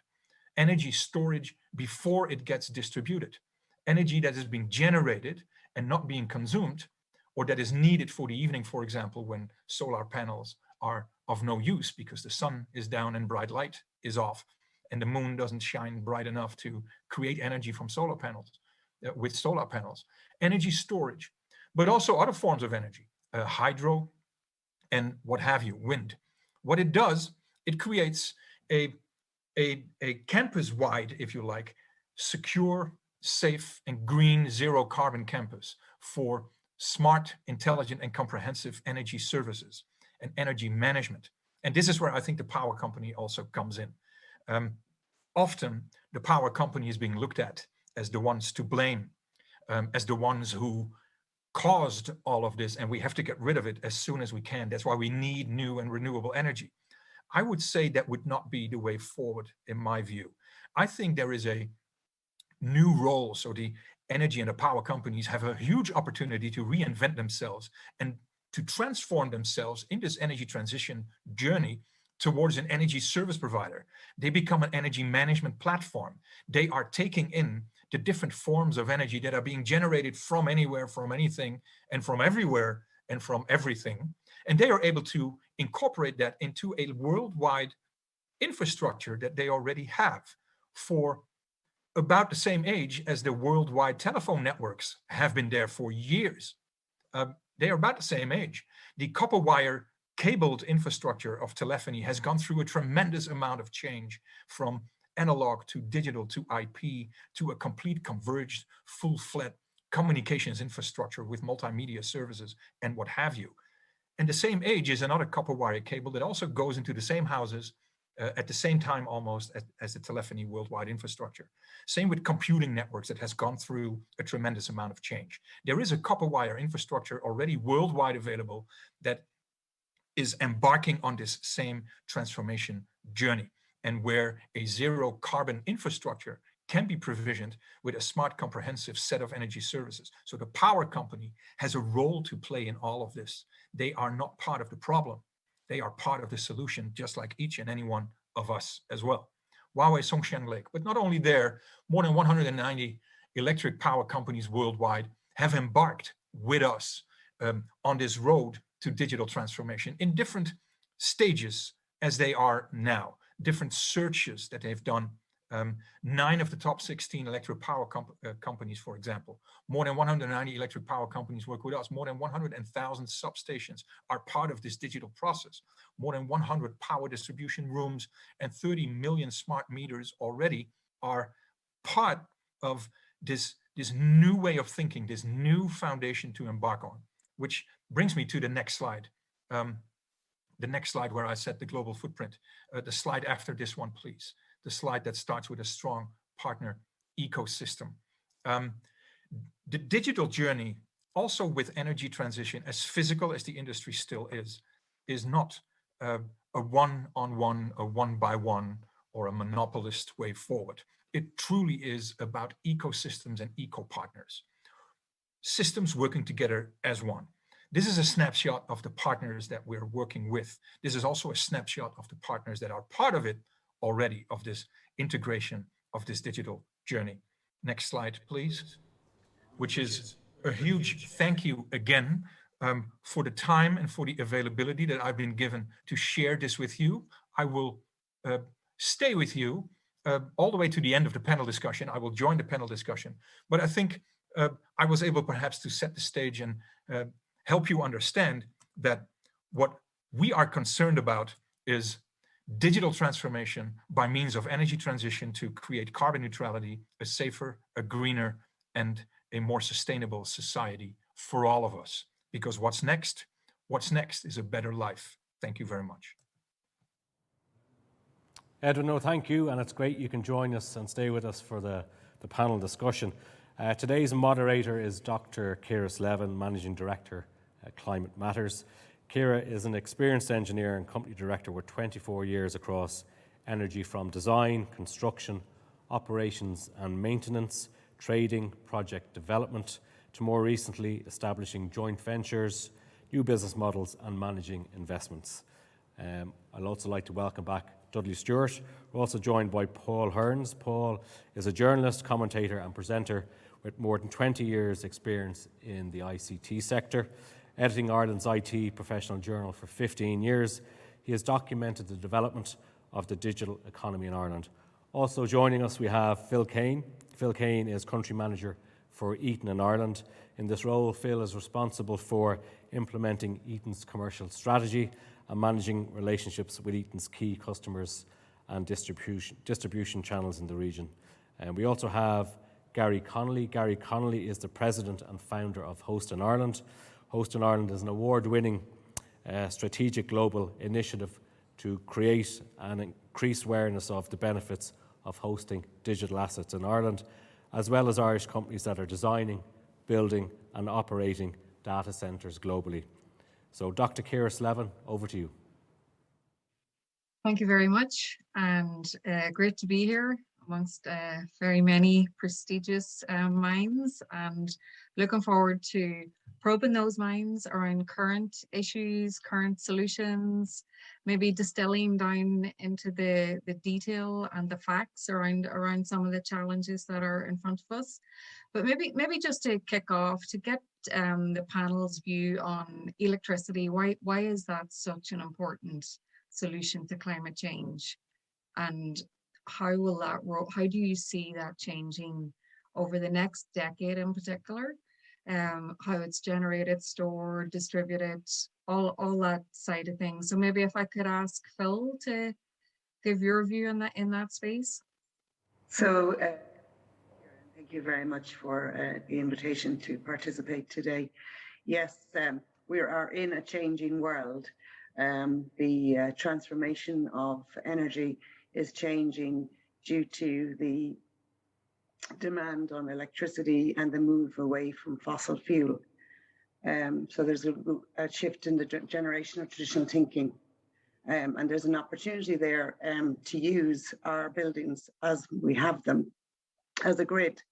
And when I say using our buildings as a grid, it's utilizing the energy source that we have in our buildings, whether it's our solar panels, our UPSs that are installed, and to be able to use that for the distribution of electricity, which is historically used by utilities. So we feel we're moving to a world where your home can generate electricity from the solar, from the battery storage, utilize the software and decide to use electricity and optimize the whole process and decide to sell the electricity back to the grid. And the same function can be used in our larger buildings, such as our commercial buildings, on our industrial sites and our data centers. But there's many sources of electricity supplies like diesel generator, your on-site solar, utilities feeds, and then use your batteries connected to UPS to provide a variety of services back to the grid. So there's lots of opportunities there. Gary, could you pick up on that theme around electricity, the future, how it's going to happen, and this transition we're going through? Yeah, sure. And thank you so much to the Sandyford Business District for holding this event. It's good. It's got a good blend of speakers and it's covering a number of really interesting topics. Thank you so much for inviting me. The first thing I'd say is that, again, I'd like to stick to facts as much as possible. Energy, there's a huge amount of discussion around energy. And a lot of people confuse the word energy with and being the same as electricity. You know, and you see statistics running that Ireland will use X amount of its energy going to this asset class and that asset class, when what they really mean is electricity. So when we're looking at energy, that's the stuff you run your cars with, which is petrol and diesel. When we talk about energy, it also includes the gas that you burn in your house. That's classified as fossil fuel. That's the stuff that emits the bad stuff. And then you've got electricity, which can be generated by a number of sources, including burning some of the bad stuff, i.e. Natural gas. But for Ireland, and this is the bit we really will only start to appreciate very soon, is the fact that we have right now, Ciara, the ability to generate between 10 and 15 times the amount of clean electricity than we need ourselves. So we have that in, on, and around Ireland, 15 times more than we can ever use. So really what we now have to do, and this is what a lot of the discussions are about, is how do we maximize that natural resource? Is it in the wind? Is it on land wind? Is it solar panels? Are they industrial sized solar panels in acres of land? Are they like what Phil has just said? Can I actually have my self-generation on my own roof? We'll be talking about it soon about, could I get a community together and have a collaboration between different businesses? But when we write that down on a piece of paper and say we've 10 to 15 times, then you say, wow, if that was gold, or back in the days, oil, or if it was diamonds, man, we would be all digging every front porch and back porch we have. And that's the way that we can start to see this as a valuable resource that Ireland geographically has at our doorstep. So that also helps us, to the point of this discussion, a sustainable future. It means we don't have to burn as much stuff as we are currently. And that's the point of where last year, 43% of all the electricity in Ireland was renewable over the year, 43%, which is the only target that we hit as a nation. We didn't hit our transport, we didn't hit our home heating, and we didn't hit our agriculture, unfortunately, but we did hit our electricity. So the electricity that goes into everybody's houses, into their factories, into the data centers, into the wafer fab, is 43% green last year. So that's why it's such a exciting opportunity for Ireland Inc. is to harvest this raw material, to turn it into an asset, and then use that as we convert our cars, as we convert our houses, as we convert this migration. And the previous speaker, I think, from Huawei mentioned the fourth industrial revolution. And after COP26 last week, that has been renamed now as the first sustainable revolution, or the fourth sustainable industrial revolution. And that's how we should look at it. But the raw material for this decarbonization of society will be electricity, but only if that electricity comes from renewable sources. Maybe just to bring Edwin in there, Edwin from Huawei, are you seeing this transition happen in different countries at different speeds? What can maybe we do? You've heard the statistics there from Gary. There's been significant advancement when it comes to installing wind, onshore wind in particular. How do you see in particular the next decade? Because I think that feels like the biggest challenge. There's targets for 2050 and beyond, but what happens in the next, we're near the end of 2021, the next 8 years, 9 years. And yeah, I suppose we're interested to hear external experiences as well. Sure. I think the previous speaker forgot one part when it comes to the definition of energy, which is the energy that we not only generate ourselves, but the ones that we get, the energy that we get from, for example, panel discussions like this, or the way he voiced his point, so to speak. I mean, I'm getting energy already, not just from the way how he mentioned it, but the did you really say 15 times more? Was it 15 times more? That is, I mean, who wouldn't get energy from that, right? That is a huge opportunity for not only for Ireland, but for multiple and other countries as well. If they're able to generate more energy, more green energy, if you like, carbon neutral generated or carbon zero generated energy, and have that available as a new form of a national resource, which most countries sometimes lack, because not every country has natural resources. This could become, indeed the next diamond. In different countries, what you see are a couple of things. So in a couple of different things you can see coming back in different countries. Some countries are very far ahead of the game when it comes to thinking, when it comes to having, I was going to say digital agenda, but I don't mean it like that. What I mean is having an agenda or having agendized the different parts that they need in their annual or biannual activity planning as they go forward. This sits on government levels, this sits with NGOs, this sits with agencies, state-owned enterprises, private and public partnerships, and what have you.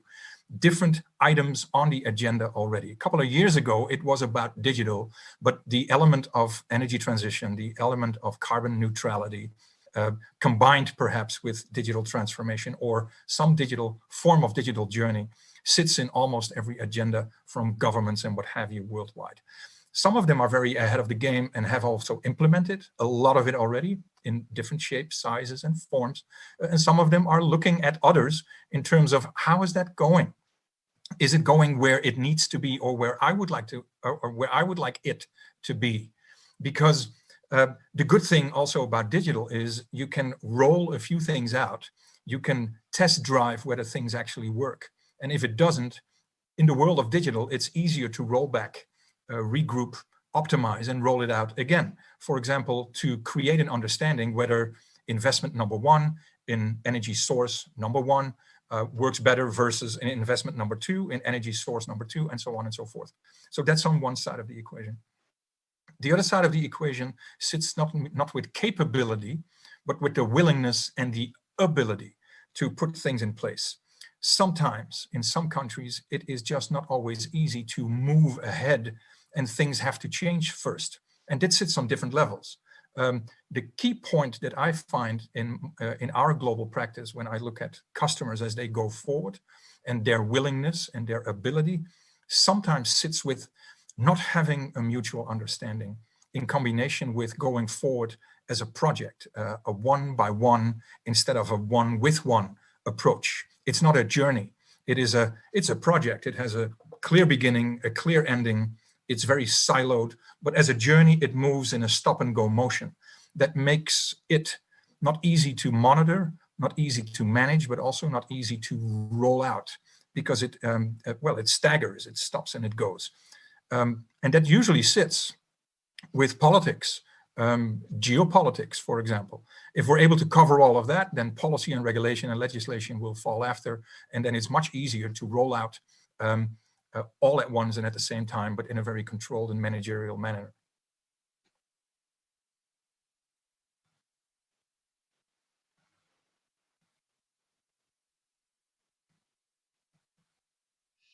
I suppose opinion on this transition specific to Ireland. We're seeing kind of unique cases maybe arise and media attention drawn to things like amber alerts on the grid. Yeah, just to hear from you, please, Paul. Thank you. Well, from my perspective, I suppose there's two sides to this. The future is digital. And every business is now becoming a digital business. So in Ireland over the last, since the lockdown in particular, I'm sure we've all had the experience of going to a small local provider, whether it's a coffee shop, coffee trailer, whatever, and being able to pay by card because they have a little machine to allow them to do that. Those kinds of developments are seeing businesses become digital and enabling them to participate in economies in ways they've never done before. Right up to the fact that multinationals are now able to manage larger workforces, infrastructure, applications in ways that they would never have done before through instrumentation and digital orchestration. But the other side of that coin is that as everybody realizes that sustainability is going to be vastly more important in the future and everybody has to do their part, measurement, management are going to be key in that, and that is going to be done digitally. So it's the two sides of the digital coin. So what we have seen in Ireland is the fact that we already have a massive digital infrastructure here to allow us to make those changes quickly and with some of the best insight, experience and intelligence available anywhere in the world. So as Gary was saying, we already have the opportunity to become a net energy supplier to our immediate neighbours, and particularly with developments like the Celtic interconnector that's going in between Ireland and France.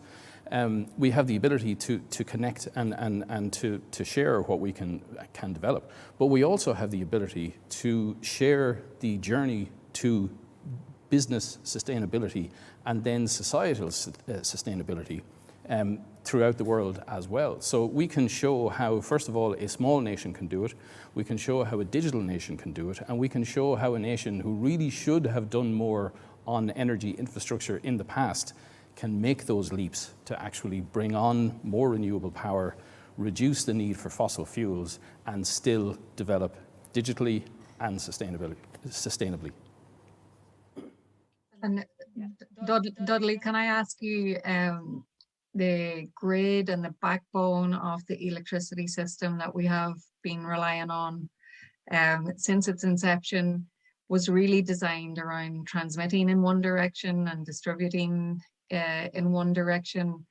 Yet this period now of community energy projects, individual projects, being able to harness all that capability from lots of different sources. And I appreciate the digital aspect is really going to enhance this and maybe simplify it as well. But that's huge change to how the grid was originally designed.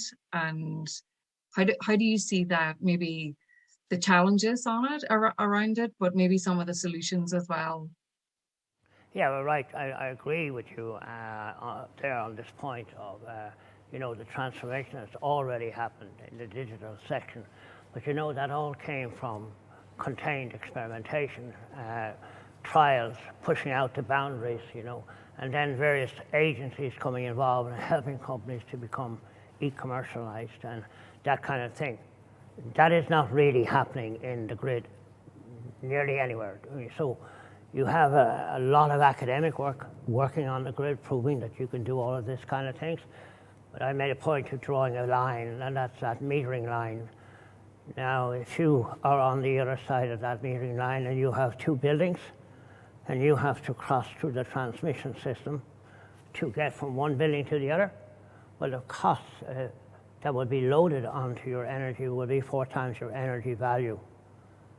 You can't pass that power through your wall to, or private wire or other means, or without avoiding these additional costs. So there has been no real new flexibility in the grid nearly anywhere, and that, is a holding back factor.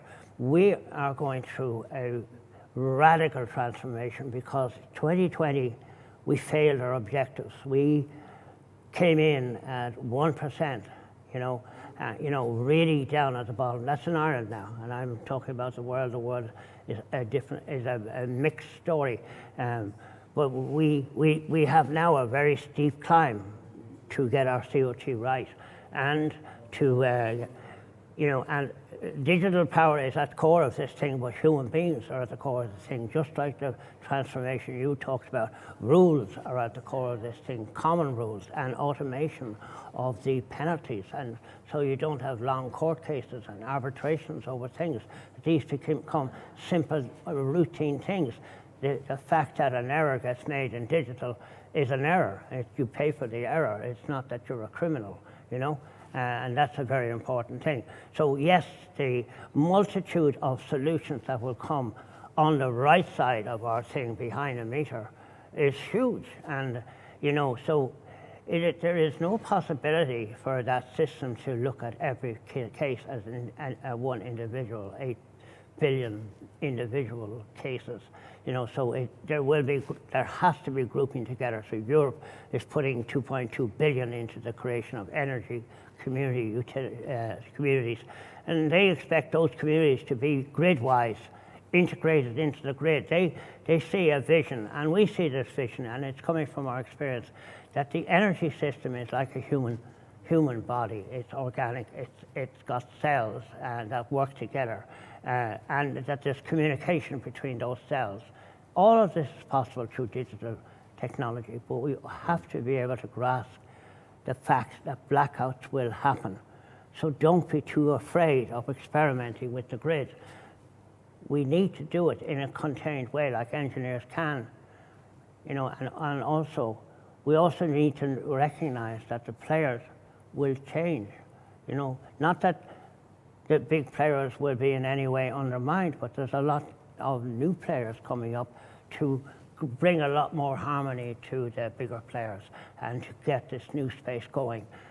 Yes, that excess power can't be used because there's no way of communicating at a split second how energy can be used other than when somebody uses it, or a battery. But all the batteries, it would take us an eternity to make all the batteries we need to store that. Power conversion is the other one, hydrogen, but hydrogen requires high efficiency, and where we use hydrogen, we need to recover the heat through district heating and various other things.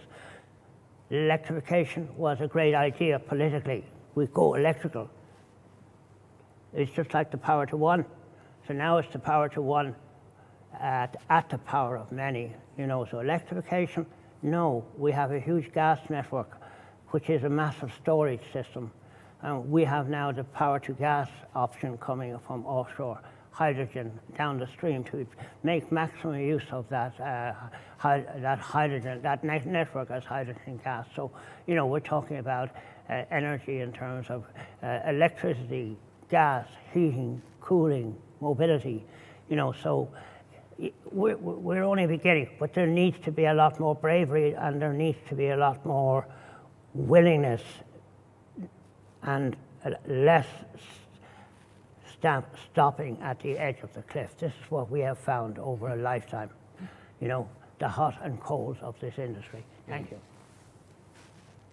Thank you, Dudley, for your input. I have a specific question here, Gary, around data centres and for others who want to add as well. So we've done really well on onshore wind. We haven't built our offshore wind yet the data centre and the requirement for electricity for data centres is growing maybe in advance of the offshore space being developed. How do we marry those two up? But maybe is that do you see that as correct also? Is that a fact? Can I come in quickly? So one very important thing is that the offshore is coming. We need to make our power system more localized so we can free up the transmission system to get that power to the local area of the data center. The local area, we're working on the Silk Road, and in that area where they thought they'd make sections of the road zero carbon, they could only do that by cutting in the local community, the villages, because of the variety that's required in the use of power to minimize storage and power conversion. So data centers could become and will become the centers of communities, and will blend in with community activities that are symbiotic with the data centers. You know, in Cllr, we started that HeatNet project, which is only a beginning of what is the possibility of that Microsoft, Amazon type initiative that started there, where now Cllr will be heated by the waste heat from data centers.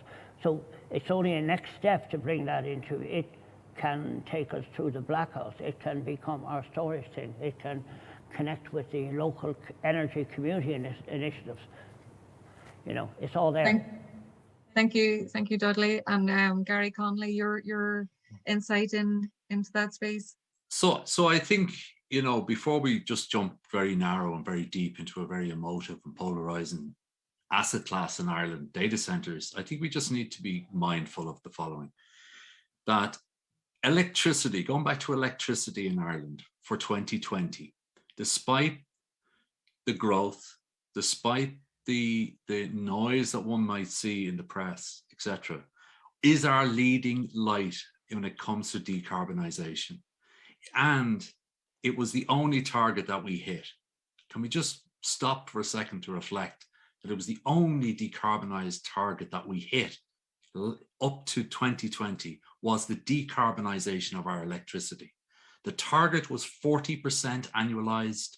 The grid delivered annualized 43%.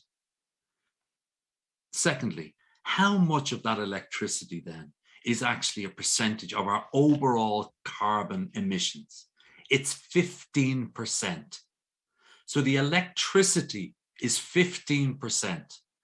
Agriculture is 37%. Transport and home heating are somewhere around 20 plus each. So what we're discussing here is 15%. That's where data centers are connected. And data centers as of 2020 were 11% of the 15%. So again, just to put context, to put facts and numbers, data centers in Ireland are responsible for 1.65 to 1.8% of our emissions as a percentage of our electricity. The second thing, and I hope this came out earlier, is there is no shortage of electricity in Ireland. There is a shortage of electricity where we possibly need it today. Why? Because data centers in Ireland is simply an evolution of the industry that we used to have on floppy disks.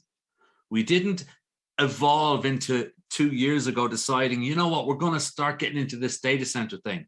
It started many years ago because it's part of our largest foreign direct investment sector in Ireland, the ICT and related sector. So what we have is we had an expansion in the greater Metro Dublin area. And to the previous speaker's point, in the data world, it runs at 100 miles a day. If you don't have changes in the data world every minute of every day, you're going too slow. Electricity is a different science. You had traditionally, and has it really changed that much since the boys, Faraday and Edison and these boys built it? You've got small number of big generators, lots of consumers. That's changing. So we have this dynamic going on at the same time as we're decarbonizing the grid, at the same time as we then have this new dynamic called a smart grid. A smart grid. To Paul Hearn's point there, I so wish many times that we could replace where you see all the smart and just call it data, a data grid, a data economy, a digital transformation, change it to data transformation, because the word digital and the word smart is only that because it's backed up by data. And that's where the centres go. That's why we have the centres. The direct question, Ciara, if I can remember it correctly, was with respect to the dynamic of the demand versus the supply. So again, we have seen an incredible bit of engineering work to date. The grid it's certainly not fit for 2030 purpose. It's probably not even fit for 2022 purpose. But it's got us to where we are now with a 46% decarbonisation of the grid over the last 15 years, including a 12% uplift. So we have there, if we so wish to look at it to the Environmental Protection Agency, the model for actually, whilst you're increasing demand, you can still be decarbonising your grid. Why? Because data centres aren't just this big box that take in electricity and do nothing. What they do, which is a wonderful thing for any grid, and I'm sure, Phil, you could nearly back this up, it gives what we call base load 24/7. So when everyone goes to sleep at 12 o'clock at night, the load goes down to a massive trough, which causes challenges for the science of electricity. But what it also does is the guys are still paying the bill 24/7, all day, every day, which helps the distribution of the costs of the grid so that we don't have everybody going to sleep at the same time. So what we're finding, and if your question, if I understand it correctly, is there is no evidence to suggest with the growth of the centres in Ireland that it is any way stopped or curtailed the decarbonisation of the grid. In fact, some might suggest, particularly now, when we start to see what's called corporate power purchase agreements, where it's changing. We don't want, do we? We don't want people signing up to credits in Norway for energy that's consumed here. We don't want this new worlds to work. We want to consume and we want to generate in the same place. None of this, that's just moving the deck chairs before the Titanic goes down. So now what we're starting to see is a genuine desire, but to one of the other speakers' point, it's a societal desire, because a lot of the delays to date in the North-South interconnector and the IFSC to France are not technological, they're societal. 2 years so they could go underground with the cables. You know, landing station issues. For this change, not everybody reacts to change very well. Not everybody understands it so well. And that's why events like this are so powerful, because we can articulate the challenges of what Ireland is experiencing now, success with data centres. That's what it is. The demand is higher than we can supply, but that doesn't mean that they can't act as a very important part of a new 2022, 23, 24, but it must be done collaboratively. Otherwise, we'll end up in the same position where we've got too much demand, not enough supply, and then we have this big shadow called amber and blackouts, which I'm sure we're going to cover at some stage during the session. Thank you, Gary. Phil, Gary touched on how some entities there, like data centers, can start to provide solutions to the grid challenges.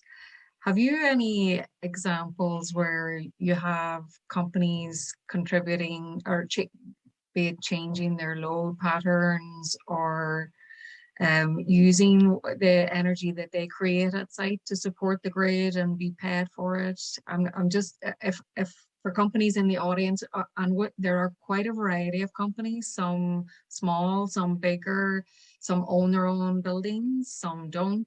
So it just with that kind of in mind for the participants, what can they look at? And I know we've heard from some speakers this morning already on potential solutions, but just what I'd be keen to hear maybe your experience or your insight there.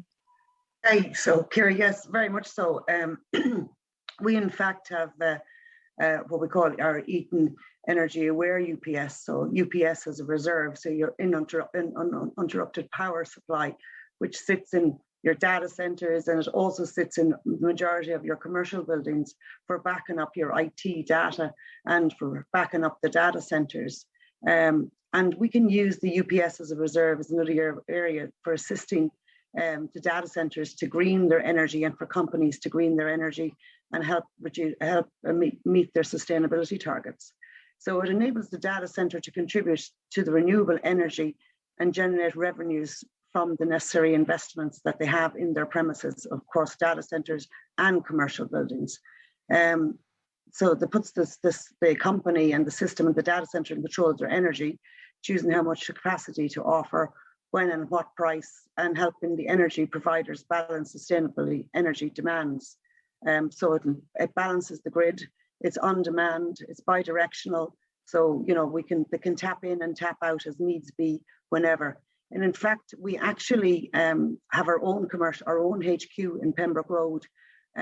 We are contributing to the grid with our energy aware UPS that we have installed in our global headquarters. And we're participating in the AirGrid DS3 system, which supports renewable integration through the management of grid frequency. So we have a live active UPS at the moment in our HQ. We've also done some collaboration with Microsoft on it as well. And there's a white paper that they've launched around the whole of the energy aware UPS and demand support for the grid. So it's available there. There's details. I can go into more details with any of your participants to contact me directly, and I'm willing to share that white paper with them, which is a very interesting read. Super. I mean, that's fantastic for companies sitting here today to know it's not all just about paying the bill and being charged and not knowing how much your electricity is going to cost year on year. You can actually get paid for supporting the grid and for providing services to the grid. So I think that area is going to really grow over the next decade. The piece, and Gary has kind of touched on it, delays and societal impact because of this transition. Getting into the community space, that means us all working together. People we may not have worked together before. We're used to working in our organization or our silo, but we're asking companies to come together with society, with the communities. It's a different space. It may not be more challenging, but it's certainly a different way, and structures are more set up to deal with one large company maybe than multitude of people coming together.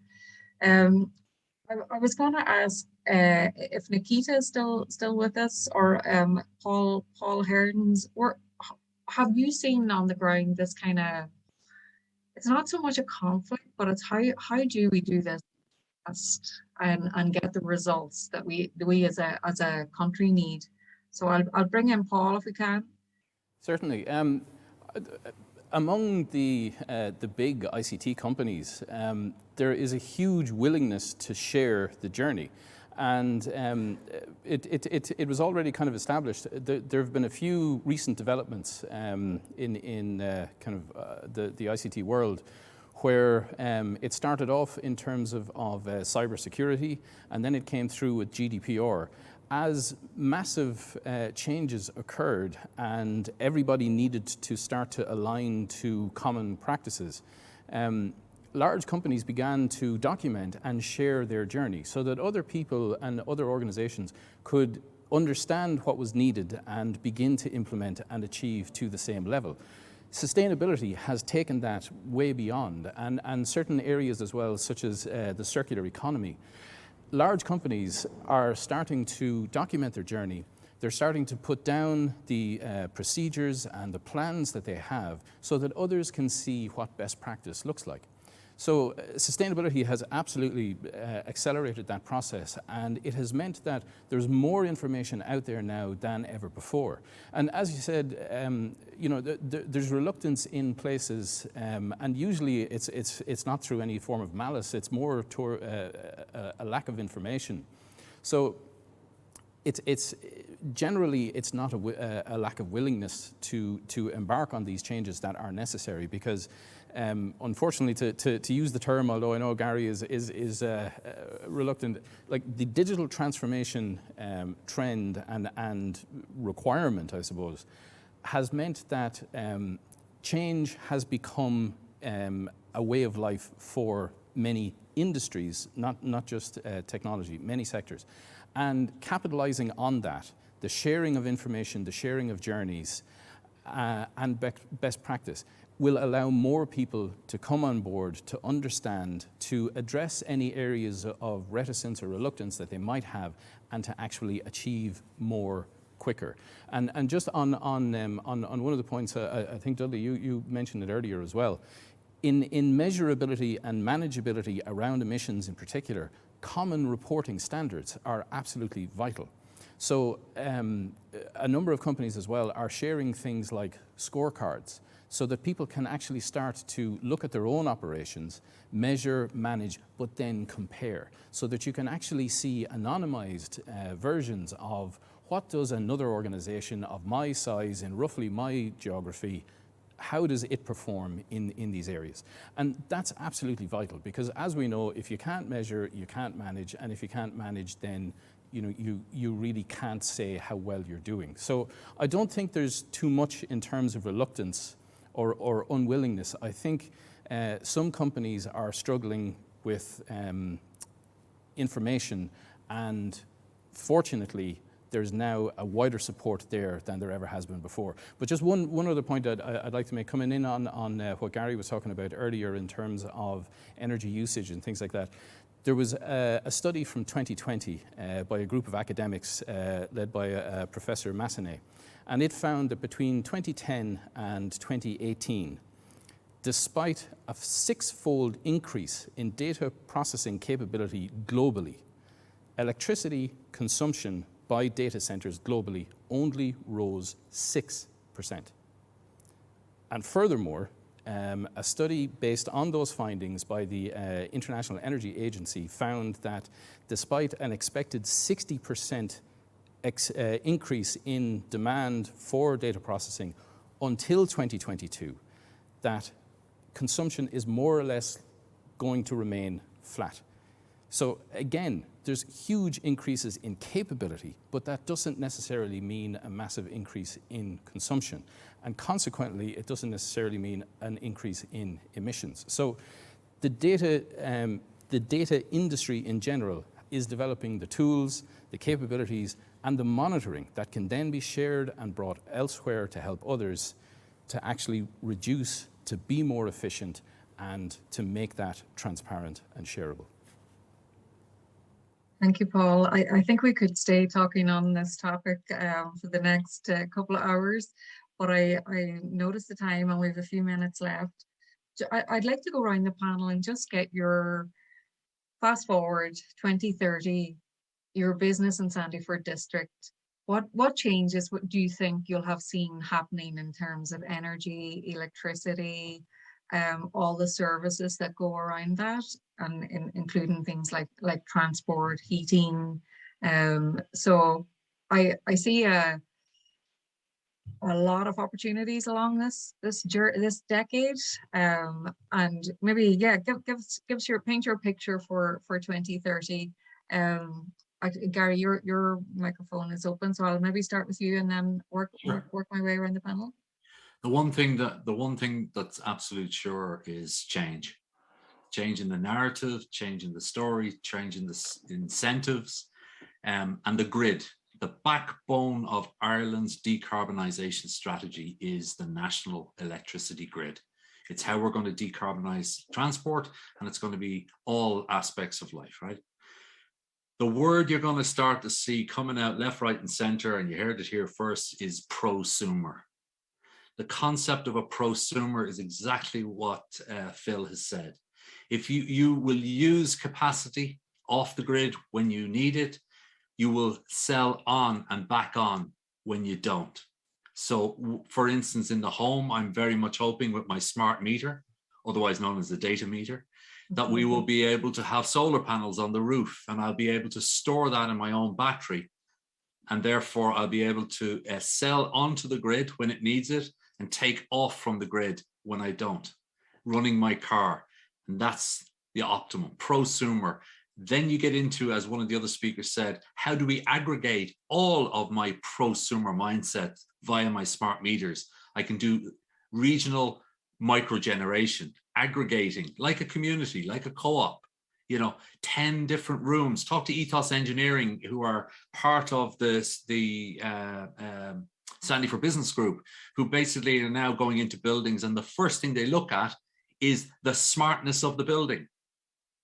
So this is all going to be intertwined, I hope, with planning regulations, with all that type of stuff. But prosumer is the key thing, where we take when we need and we give back when we don't. That's in a nutshell. Super. I think so. And Phil? Yeah, sorry, I missed the question because it broke out, but I picked it up there from Gary.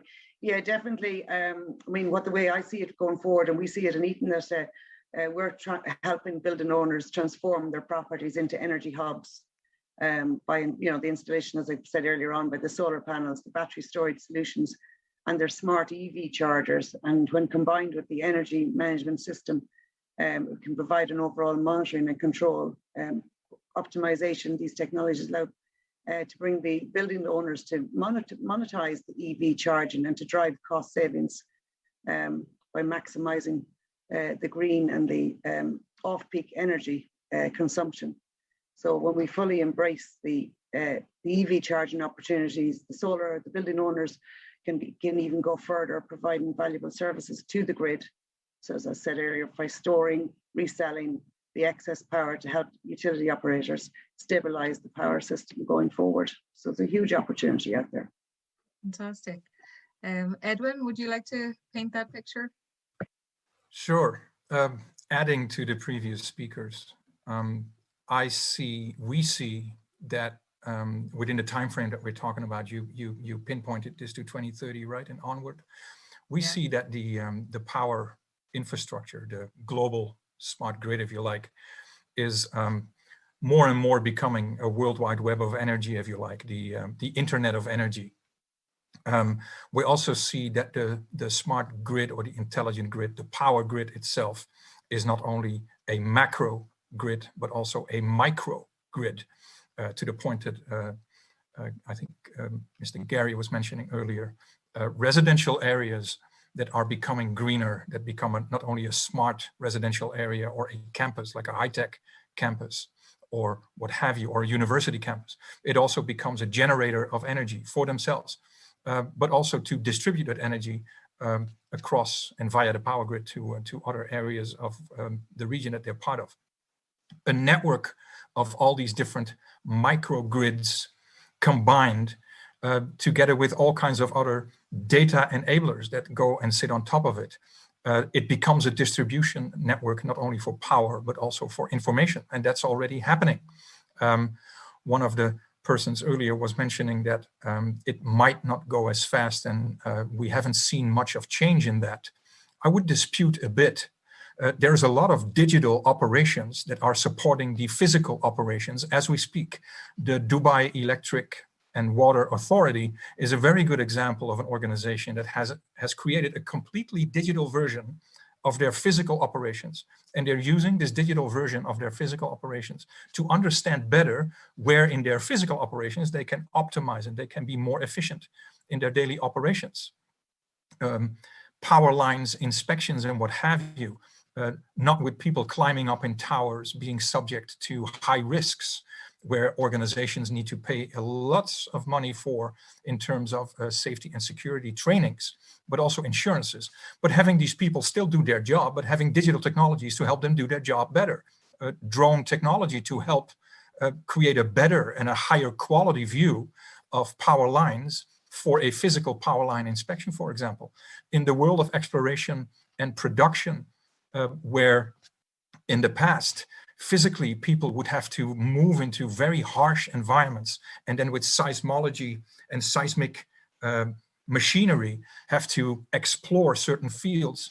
A lot of robotics, a lot of artificial intelligence, and a lot of autonomous, almost like a Mars lander or a Mars rover or a Luna lander kind of machine with someone in a truck looking at all these images that these seismic carts are creating is already happening as we speak. That is a huge efficiency gain, I would say. And in the production as it goes already, and in the exploration, as I said before, the way how currently via gas and via coal and via other means of heating up fuel, fossil fuel, there is a huge optimization already also possible to see if that can be done also more carbon neutral, if you like, or more energy efficient and more environment efficient.